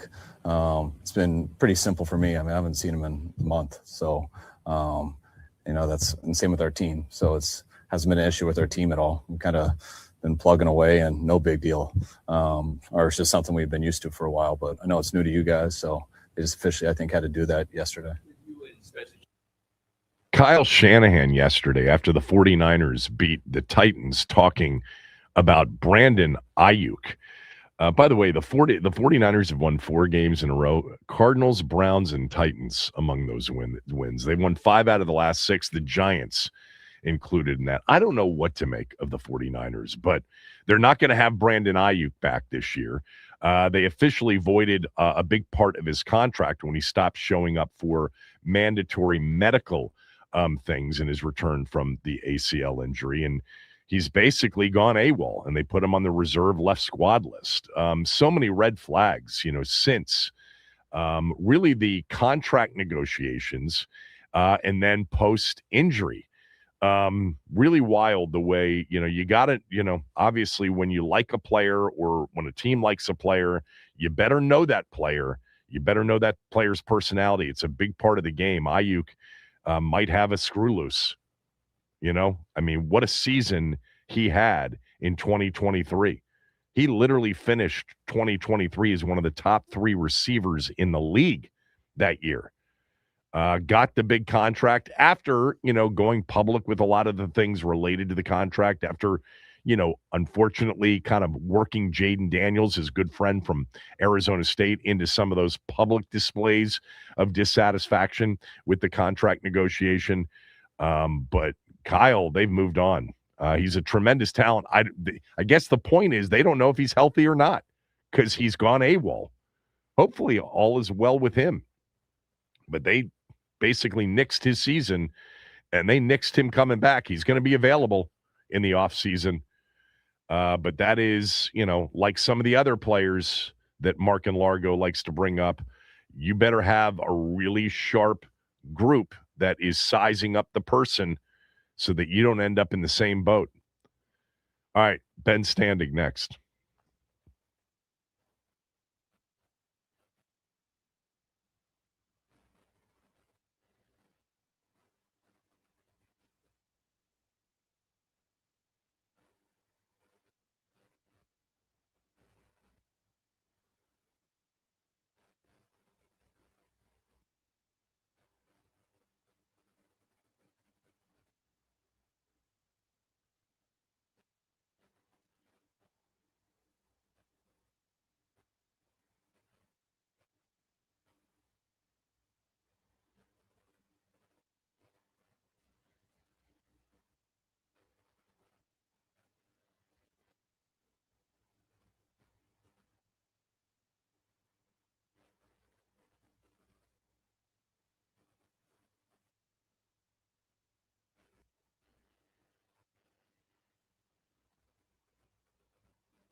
Ben Standing joins us as he does every Monday in this spot. Friday as well. He was up there in the Meadowlands. I was on a train heading back, probably right past you yesterday. Brutally cold, lots of snow in New York, much more snow in Jersey, Philly than here.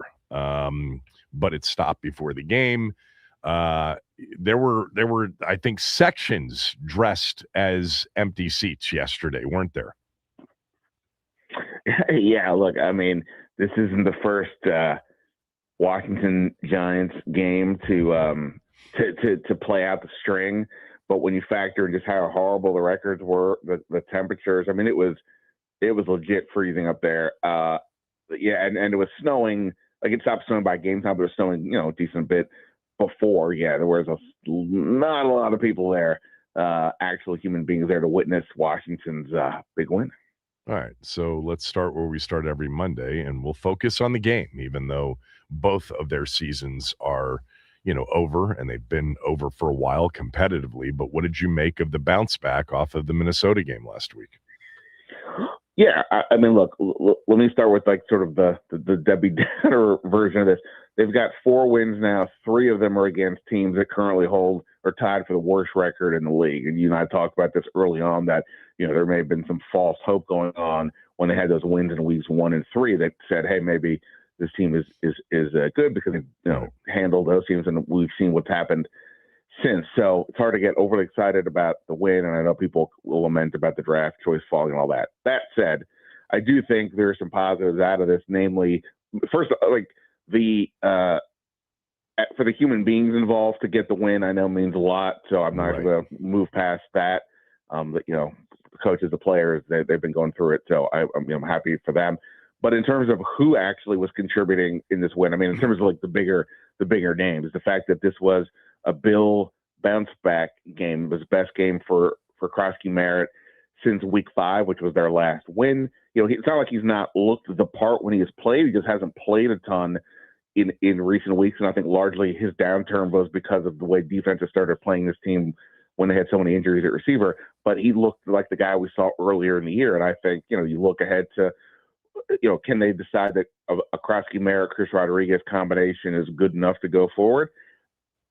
For a team that has a lot of problems, the answer might be maybe. So that to me was positive. Mikey Sanders still, obviously, we've talked a lot about the problems he has had in the slot this year, but his 4th interception. The team, I believe, only has 8 turnovers on the year on defense. So he's got half.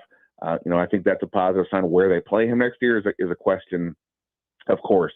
Jalen Lane, sure, it would have been cool if we'd seen more of him as a receiver, but they made it pretty clear when they brought him in that they were viewing him as a punt returner first and figure out the rest later.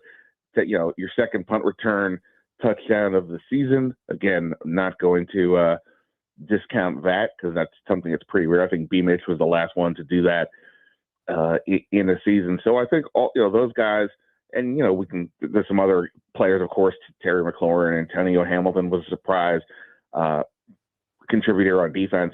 But if we're going to take a legitimate positive out of this, I think that some of the younger guys stepping up was huge because that's what these last games could be all about. Is can you get something more out of some of these guys to give you the belief, if you're Washington, that we have some more building blocks than maybe we thought, halfway through the season.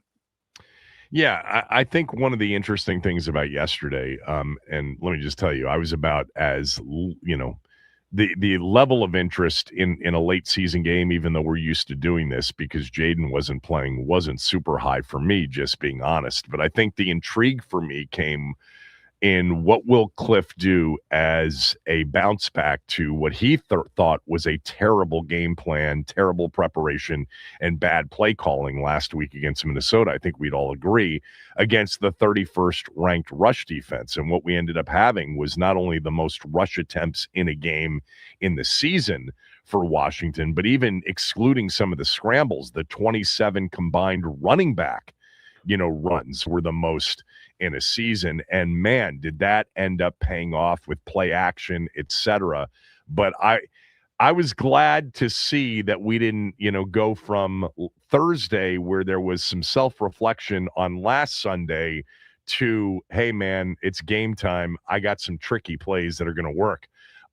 They really committed to the run for the first time this year with their backs and with their quarterback in the run game. Yeah, for sure. I think when we talked the other day, and at that point we didn't know that Chris Rodriguez would not play. I think I said Washington would win, and that this would be the game that Chris Rodriguez finally gets all the touches that people wanted. Yeah, because they would have a lead, and the Giants are just terrible against the run. Now, obviously, it was Bill instead of Rodriguez, so same story, just different version. But let's just point out and emphasize, McNichols was the starter in the game. They still have more confidence, or maybe they feel more secure with McNichols. It's just that it turned out Bill had the hot hand, as they've said before. Yeah, I mean, in the way that they do things, I never really totally view starter backup, only because with the hurry up and the way they do it, they just have one guy go in there and then they alternate. But yeah, sure. I mean, McNichols was the first guy there. Obviously, he's the he played the whole first drive, I think. He's the more secure in terms of pass blocking, and obviously the Giants' strength is their defensive front. So sure. But I think. I think all things being equal, I think Bill is viewed as like of the two of them would be viewed as the more likely to be the lead back. But yeah, either way, McNichols was out there, as he said. But yeah, no, I mean, I think the Giants were a good foil for that scenario, like you're describing, to not be overly fancy, to sort of go to the basics, lean into them, and not run away from them when even when you're starting to have success, which maybe it felt like at times. That's happened over the season. Maybe it's because when you're playing some teams like Minnesota or pick whoever, like those defenses are just simply better, and you're trying to keep them off guard. Whereas with the Giants, it's pretty straightforward. You guys can't stop the run. We're just going to run, and that's what they did. So yes, it was good for the game plan that it didn't veer into crazy plays and trying to show how smart you are versus just, hey, this is working. Let's keep doing it. Talking to, of course, Ben Standig. He's got a Substack column that he writes covering this team. He does a phenomenal job with that. He's got a podcast called Last Man Standing. That's also the name of his Substack. And you can follow him to get links to everything at Ben Standig on X on Twitter. I'll tell you one thing that is, when we get to the autopsy on January 5th or 6th or whatever date that is after the season finale, the one thing that I think we're going to walk away from saying, well, that part of the body was pretty healthy, and that's the offensive line. I mean, Tunsil, I know, and I want to get an update on his injury, but he's an absolute beast. Brandon Coleman, I thought, came in and did a really good job. I thought Connerly Jr., forget the fact that he landed on 2 fumbles, I thought he played well. Biotish has been good all year. Cosme's really come on, after, coming off the injury from the Detroit game. Like, Washington has a legit upper tier offensive line. I'm not going to call it the best in the league or top 5 in the league, but it's definitely a top 3rd of the league offensive line. I mean, that's something we weren't sure of heading into this year. Yeah, no, I mean, the figure Tunsil would be an upgrade over what they had, but Houston got rid of him for a reason, so at least some level of skepticism. Cosme was coming off the injury. You never know exactly how quickly a rookie tackle is going to adjust. The left guard spot was definitely a question mark, and still was up until the point that they threw Chris Paul in there, and that seemed to change things up. And you mentioned Biotish, so yeah, I mean, going into next year, we still feel pretty good about the quarterback.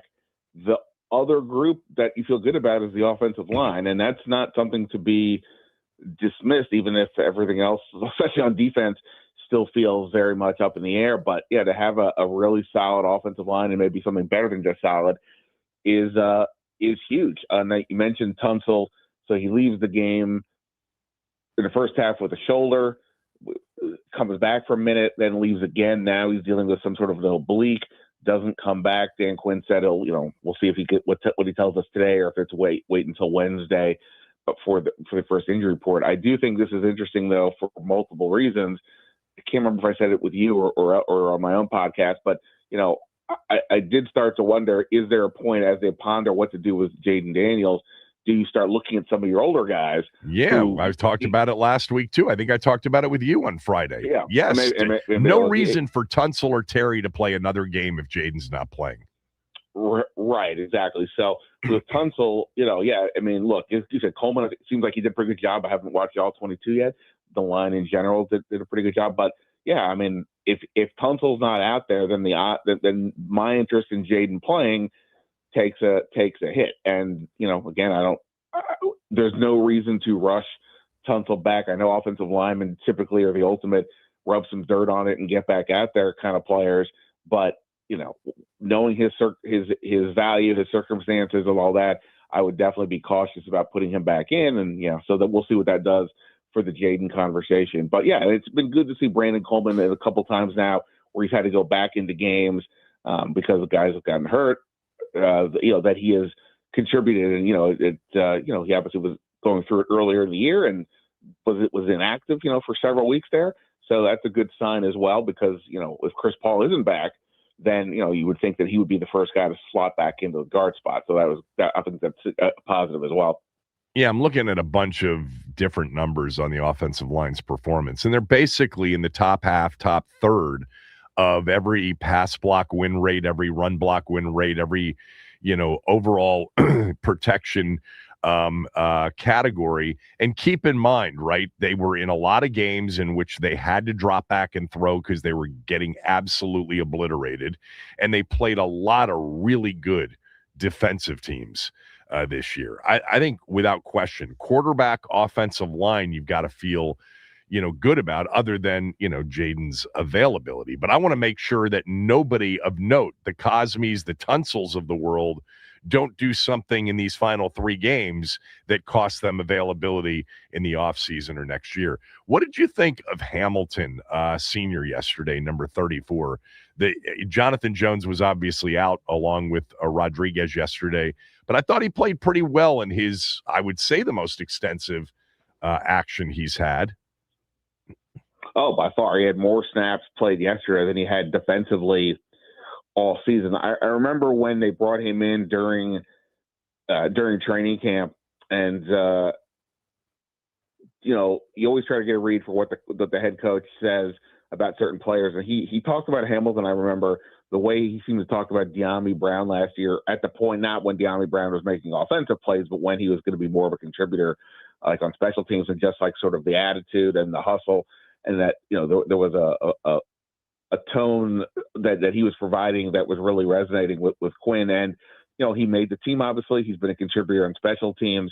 He's been in the league for a while. It's not like he's a guy that just kind of found randomly, but he's bounced around. And early on in the game, there was an early 3rd and 6. The Giants had, I think, Slayton wide left, and it was a one-on-one. And why wouldn't you, if you're the Giants, go at Hamilton? And hasn't played, and he was right there the whole time, and he just kind of continued to be in good position. So that was a pretty good performance from a guy that he certainly looked hadn't used, as I said, defensively all year. It was a pretty interesting capper to an interesting week for that family. His wife graduated from South Carolina State on Thursday, and that he goes out there and plays the most he's played all season. So a pretty good few days. Well, happy there holidays to the Hamiltons. He's 32 years old and not under contract, so we can get excited about a new player playing well in a game against a bad football team yesterday. But I don't think we're going to prioritize his return. It'll be interesting to see if they do, but then you'll be able to write about signing much older players and bringing much older players back into the fold. It's interesting, right now, but other than Trey Amos, like, who knows, like, what's going to be on the outside? Jonathan Jones is also a free agent. I don't think Lattimore will be back. What do they do with Sanders still? He definitely seems like he's played better on the outside, but he's still like poor fit for what Dan Quinn ultimately wants to do with his defense, which then leads to the question: does Dan Quinn, with whatever they do at coordinator, is that somebody that comes in to run what Dan Quinn wants, or is it somebody that comes in with a new philosophy? And that's a position that is very, very much up in the air as to what the future looks like. So even if it is just depth as like the 5th or 6th corner, that's for a group that right now has maybe one guy that we know kind of where he'll be. That's not something to completely dismiss, even if, he should not be viewed as like a future starter. This from Brad. I was just reading it because he's a friend of mine, and he just said, you graded Mariota much higher than Pro Football Focus did yesterday. Are you going to talk to Ben about that? Well, yeah, I'm going to talk to Ben about that, Brad. But I said when I talked about giving him kind of a B plus A minus for the game, I said he's going to get dinged significantly for 2 fumbles, one in which he just dropped the football, and probably one near pick on a throw to Debo in the first half, and that his advanced number may not be as good as the way I viewed it. I viewed Marcus Mariota as a major threat in the run game yesterday, and really good kind of off schedule. But I knew that and I don't have the grade, so somebody would have to get that to me. But I knew that he more likely than not would not be graded out well by the advanced. Doesn't change my mind, though. I thought he played pretty well. What did you think, Ben, since Brad wants us to talk about Mariota? Right. Well, I mean, you mentioned the 2 fumbles.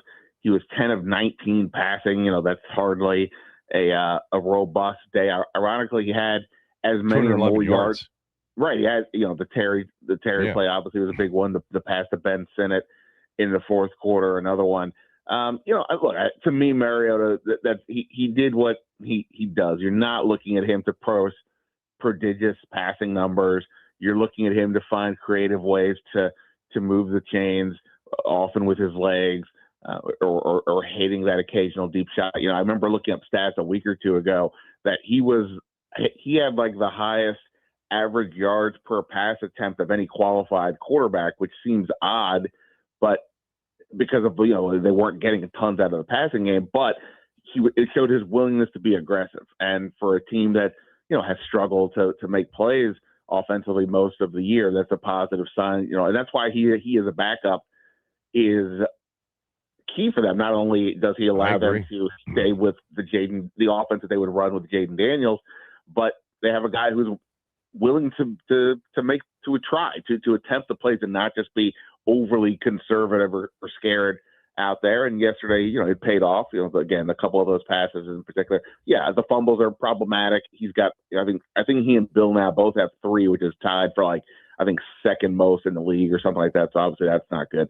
But the completion percentage is hardly ideal. But like you said, he finds ways to make plays. We've seen this all year. Obviously, the win total is what it is. But it's not been because they have nothing at quarterback. He's been a pretty good option for them. They know what they get out of him, and his aggressive moves yesterday paid off. I'll tell you what, when they, started with the hijinks at the end of the game, putting the ball on the ground twice, the second one was legit forced and stripped by Carter on McNichols. But all I kept praying for was, please, I know that so many want them to lose this game, but I don't want overtime at 29-29 because we got some really good football games coming up at 4:25.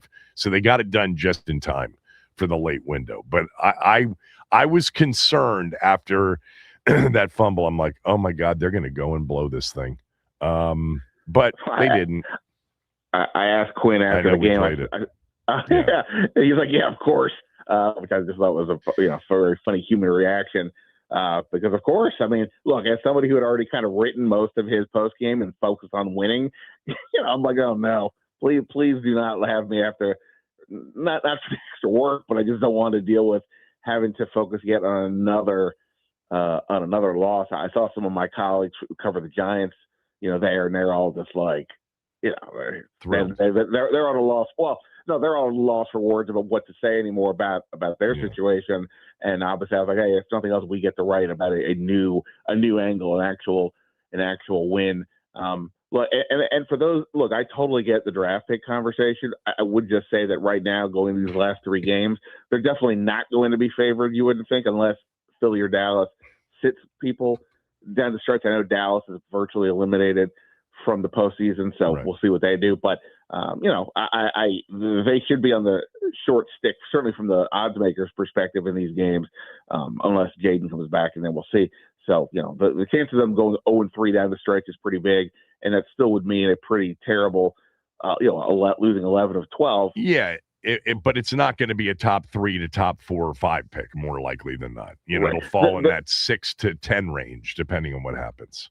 I mean, look, even the year when with Rivera, when they had 4 wins and the number 2 pick, that 4 wins right now, which is where they're at. I mean, is where they're at now. Yeah. That's not. Tell you what, that number 2 pick is playing at a pretty high level right now. Chase Young with a big time sack towards the end of that game. I was watching because I had the Saints. Oh, that's it. No, I was talking about the Jaden pick, but yes, I mean. Yeah, right. My fault. Yeah. Yeah, no, but yeah, I mean, I'm just saying that like this year the bottom of the league is really bad. So to have they have the same number of wins, and they're gonna, right now they have the 8th pick as opposed to the 2nd pick. Oh, Rivera did his best at the end to screw everything by letting Jacoby Brissett play for Sam Howell. Yeah. Brissett nearly beats the Rams, nearly beats the Jets. Thank you, Greg Zuerlein, which would have ruined, obviously, their draft position. But Ron, remember, and I've said this, and maybe I'm way off and projecting too much, but I think he really didn't want to end up with a losing overall career record, knowing that this was going to be it. And he was right there around 500. Did he finish at 500 or did he finish 1 game below 500? 1 game below. Right. Yeah. And he needed 1 more to flip the script on that one and screw everybody here on his way out. All right, let's finish with Jaden Daniels. What do you expect we'll hear today, if anything? And if not, what will we hear on Wednesday? Well, by the way, if Dan Quinn had lost that game yesterday, he would have been 500 for his career. So he was heading in the same direction. But yes, he's two over now. Yeah, I think, like I said, I think we'll have to see, obviously, his own specific, where he's at with pain tolerance, what the doctors say cleared for contact, all those things. Before he was cleared for contact the first time, I kept saying it's weird that one day you're not cleared for contact and the next day you're allowed to be hit by a 320-pound lineman. But okay. I guess that's how those things go. But, if Tunsil is in fact out, I think that would be a really good excuse for them to sit Daniels if they want to do that. I think even though Dan Quinn said the other day that the Seattle game had no bearing on Daniels, on pulling Daniels against Minnesota, I just find that hard to believe. Yeah. And knowing that that's where his mentality went, I'm sure he wasn't the only one feeling extra cautious at that moment. That, finding a way to get out of not playing Jaden but without doing it in a way that makes it look like, there's a true injury or anything else, that this might be a good way for them to go. So I don't know. I'm more skeptical about it than I was before when he did come back. Obviously, I think you and I have been on the same page on this, that these games have value in terms of him getting reps. But for me, it was always like, it's got to be like 3 or 4 games. Yeah, and that's with where five games left in nearly 30% of the season, the conversation's different than with 3 left, and he's just taken the last one off. And, oh, by the way, his starting left tackle and maybe the second best player or second best overall talent on the team may not play. So, look, I've thought since Quinn said and pushed back the decision until this week, I thought he was done. That was my early read. I just think they're kind of, we don't want to end up with an off-season conversation about the incompetence of playing him because that's what the conversation would center on if he got seriously hurt. Agreed. So, yeah, we'll see. I like I said, if Tunsil's out, to me, this seems like a much easier call for them. If he's not, then, obviously it's going to come down to whatever the doctors say, what Jaden says about what pain he's dealing with and so on. So I guess no right now, but, I've been fooled before with these injuries and we don't exactly know what their motivations are. And, I'm sure the quarterback wants to play. So we'll see how much that matters either. All right. Good job. Talk to you later. Awesome, man. See you.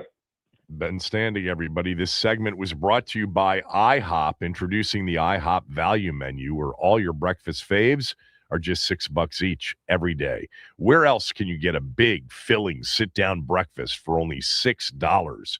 Go to your Happy Plates with the $6 IHOP value menu, available every day at IHOP. $7 in some locations.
The biggest plays and clutch moments. Oh, look out! Touchdown! A miracle! It's time to go around the NFL. It's a football thing. 2nd and 1. Love being called a sick. On a give, Cook slices through, and he takes it in for the touchdown. A silencer from Cook. Man, has Buffalo played in some of the games of the year. When you think about opening Sunday night football against the Ravens, they came from way behind to beat the Ravens 41 to 40. They beat the Chiefs, remember, in the annual Big Bills Chiefs game 28-21. Shootout with Tampa 44-32. Last week 39-34 over Joe Burrow and company in the snow in upstate New York. And then yesterday in the snow in Foxborough, down 21-0 the Bills were, and they came back to beat the Patriots 35-31 to prevent New England from clinching the AFC East. They still have the advantage. They're a game in front of Buffalo, and they would win the tiebreaker as of now with a better division record. But what a football game. Josh Allen, incredible. Threw for 3 second-half touchdowns. James Cook rushed for 107 yards, and the Bills came away 35-31. I did see what Mike Vrabel did, going for a 4th down deep in his own territory with 1:54 and all 3 timeouts left. It was actually the right move. For those of you that suggested it was insane, it was 4th and 5 from their own 22, down 35-31. He had all 3 timeouts. And really, in that spot, 4th and 5, you can't punt, because even if you don't get it, and they did, you have a chance to use all 3 timeouts, force a field goal, and only be down 7. The point was, giving the ball back to Buffalo was not going to be a great idea. They had scored on 4 of their final 5 drives leading up to that final drive, touchdowns on 4 of 5 of them. An incredible football game. Drake May was fine. He had 1 pick in the game, but I was watching that game. It was more of kind of a punt, where it was 3rd and long, and he just heaved it downfield, and it got picked. But he looked good. TreVeyon Henderson, wow, what a weapon. Man, we contemplated all off season, could Washington snag TreVeyon Henderson late first? What about, a late first-round pick on a running back? He has been, as advertised, another, explosive 65-yard touchdown run that actually came when the play appeared to have been stopped. But there's your game of the day. Again, the Patriots still in good shape in the AFC East. Their schedule, once again, they play the Ravens next Sunday night in Baltimore. Be a huge game for the Ravens, but they finish Jets and Dolphins at home. Meantime, the Bills would pretty much have to run the table and hope that New England loses once to an AFC East opponent or twice overall. But actually, I don't even know that. I think they'd have to lose 2 out of the 3. But they still play the Eagles at home in a couple of weeks. Hell of a football game, though. Buffalo and New England, in some ways, would not surprise me if we're headed towards a Buffalo-New England matchup, whether that would be in the divisional round or the AFC Championship game. Time will tell. Big injury day in the NFL. This one happened late at Arrowhead. Herbert, a 16-yard touchdown pass, 1st and 10. Here comes the drive here by hand. The throw by Mahomes, incomplete. Flag thrown, looking for. Mahomes is down. Mahomes Smith-Schuster, he sure is. Timeout for injury. Watching it again, hit by hand. Watch as he goes to the ground. It looks like that. Oh, the left knee. Yep, you saw it. You saw almost like it popped, it almost hyperextends, like it straightens out as it hits into the ground. Watch this next step, the left knee right here. Yeah, Patrick Mahomes torn ACL, people. It happened with them still in the game. They were down 16-13, fighting for their playoff lives. They were in Charger territory. It was a 1st and 10. Mahomes done. Gardner Minshew came in and threw a back-breaking pick at the end when they were in field goal range for a potential game-tying field goal. The Chargers continue to really play well recently. They've got 6 out of their last 7 wins. including last week against the Eagles, and then on short turnaround, the win at Arrowhead. The Chiefs eliminated from the postseason for the first time since 2015 and during the Mahomes era. No Chiefs in the postseason. And by the way, that Christmas night game between the Chiefs and the Broncos setting up as a Gardner Minshew special. Just wasn't their year. They were another team that were hit by the injury bug, especially along their offensive line, which really cost them here in recent weeks. The Chiefs are 6-8 and finished in the NFL playoff chase. Let's go to Denver for the team that is still in control of the AFC West. Toss, Harvey looking for his 10th touchdown of his rookie year. R.J. Harvey. I couldn't believe R.J. Harvey when he scored, and I heard Jim Nantz say 10th touchdown of the year. He's been okay this year. Like we've seen more of Denver than we anticipated. He hasn't been what I thought he had a chance of being at a UCF. He's had moments here or there, but he's got 10 touchdowns on the year as a rookie, and it really, hurt Denver when they lost J.K. Dobbins, but he came up big. And look, the story of this game was not only Green Bay blowing a 23-14 second half lead, but more likely than not losing Micah Parsons to a knee injury as well. That will be a devastating injury and an impactful injury in the NFC postseason. Christian Watson, the news on him is better. It looks like he will come back, and the injury is not serious, but he got hurt as well. But I'm telling you, once they lost Watson and lost Parsons, they lost the game. And Denver, Denver and the Patriots, but Denver now has not lost since week 3. They are 12-2, and with the Patriot loss, the Broncos now holding down the 1 seed in the AFC playoffs. Impressive defensively as always, but Bo Nix played pretty well yesterday. They still have a 2-game lead on the Chargers. The Chargers aren't done, though. They beat the Broncos earlier in the year, and they finish at Denver. So you want to look for a potential game of the season and the Sunday night closer. If Denver can lose to either Jacksonville or the Chiefs in their next 2 and the Chargers keep winning, we would have a walk-off game in Denver for the AFC West and maybe even the 1 seed, although at that point New England would probably be back in control of that. But some big games coming up. Denver gets the win over the Packers, and that means that the Chicago Bears are in first place in the NFC North.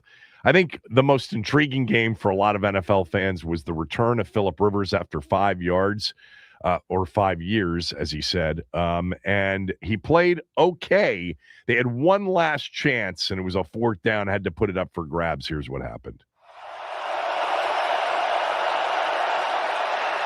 Rivers down the middle of the field, and it is intercepted, deflected and picked off by Kobe Bryant.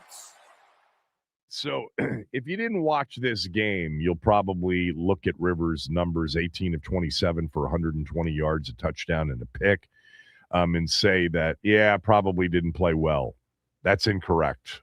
He did everything you could do, and everything I'm sure Shane Steichen wanted him to do in his first game in 5 seasons against the best defense and in the most difficult environment in the NFL, playing in Seattle. They held a 13-3 lead in the first half, 13-6 at halftime, and he hit Alec Pierce on a big-time throw late in the game to move the sticks and to give him a shot at a 60-yard field goal with 45 seconds left that gave them a 16-15 lead. But the kickoff got returned to the 37, and Darnold, a couple of passes later, had their own 56-yard Jacob Myers field goal with 18 seconds left. That last interception was a heave. They needed one big play, a Hail Mary down the field. I thought he played really well. The one thing that was obvious, because I watched a lot of this game, He just doesn't have the arm strength to stretch the field at this point. But the decision making, Shane Steichen said, every single pass protection, every single bad play, he got us out of. He got us into the plays that worked. And then when he had to deliver on third down with throws, even if they were check downs, even if they were little angle routes out of the backfield to a running back, he hit those as well. He played well. Indy's not out of it at 8-6. They play the 49ers in Indy a week from tonight to try to keep their season and their playoff hopes alive. It was entertaining for sure watching Phillip Rivers. All right, when we come back, we'll go through some of the other big games of the day, including what happened last night in Big D. Dallas on the verge of being eliminated. Kevin Sheehan Show, the Team 980 and the team980.com.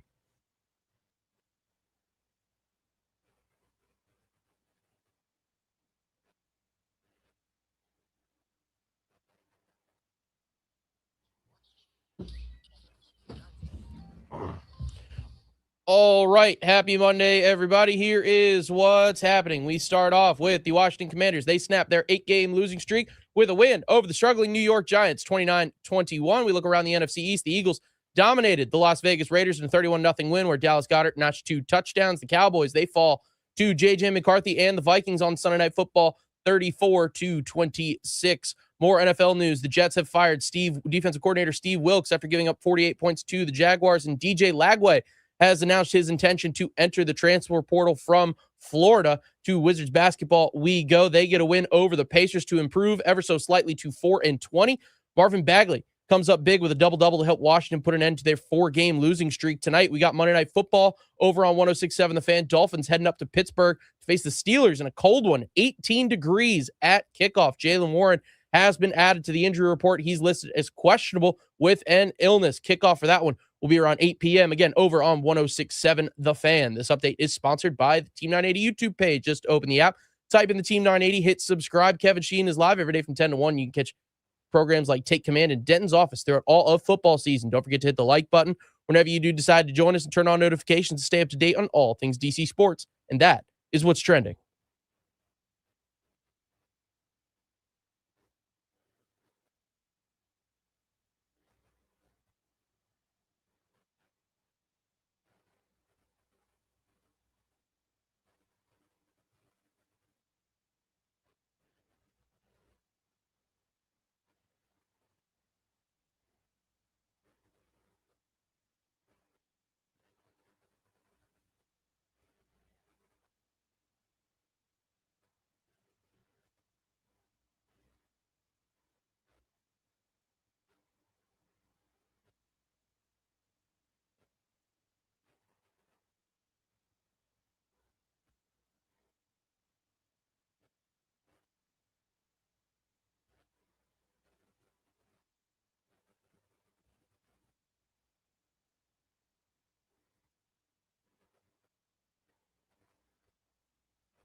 Bengals bring 4.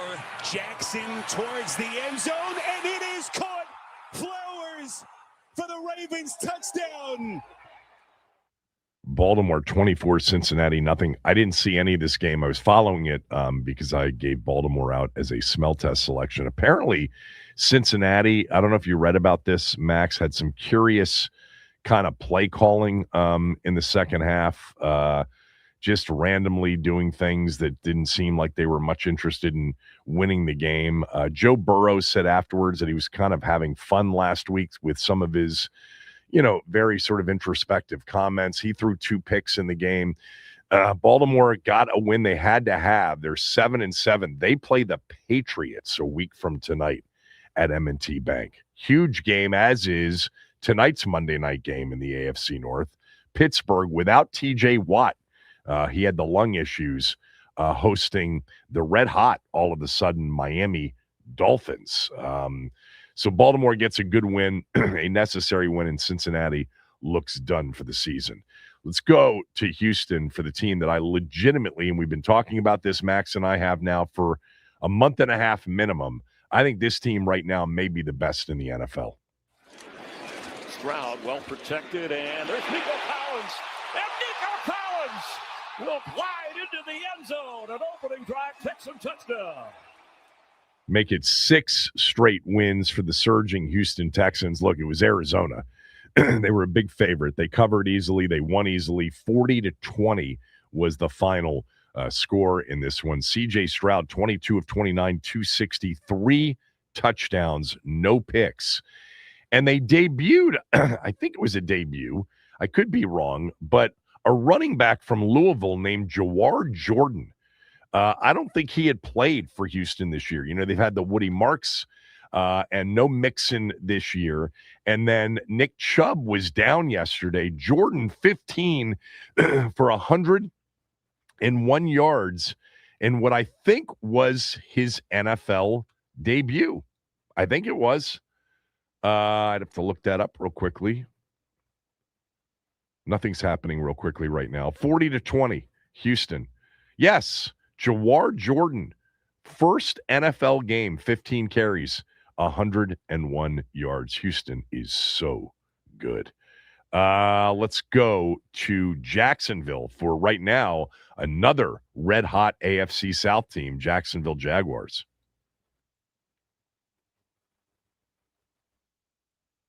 Well, they're going to throw it again. Etienne inside the 40, high-stepping inside the 35, makes a man miss at the 33, along the sidelines, into the end zone.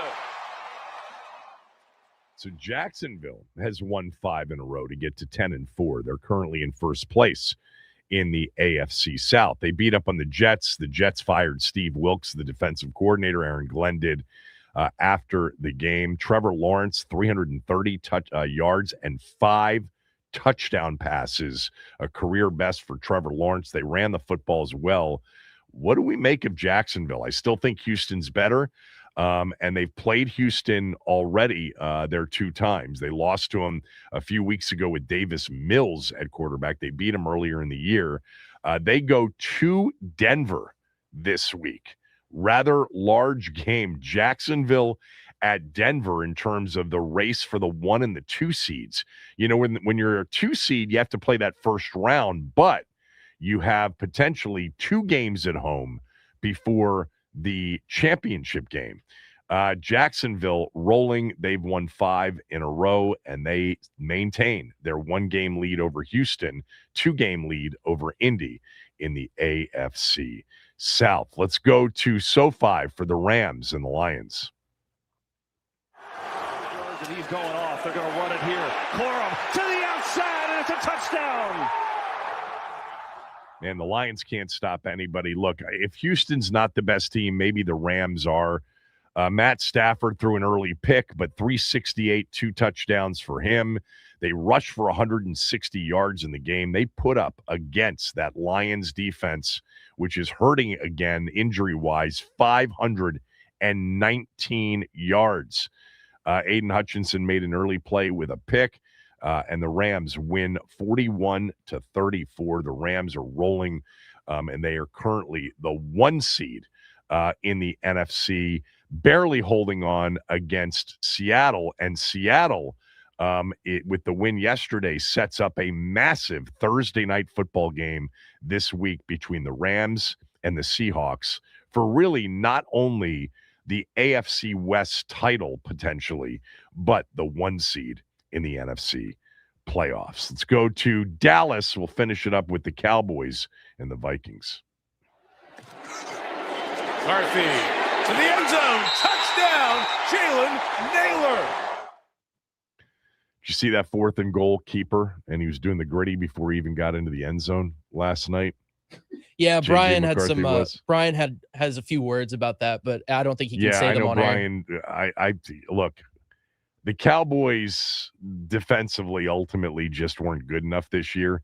But I was looking at some stats that some of the next-gen people put out from this game, and I think I've mentioned them a couple of times. Dak Prescott pressured on 48% of his dropbacks, the most of his career.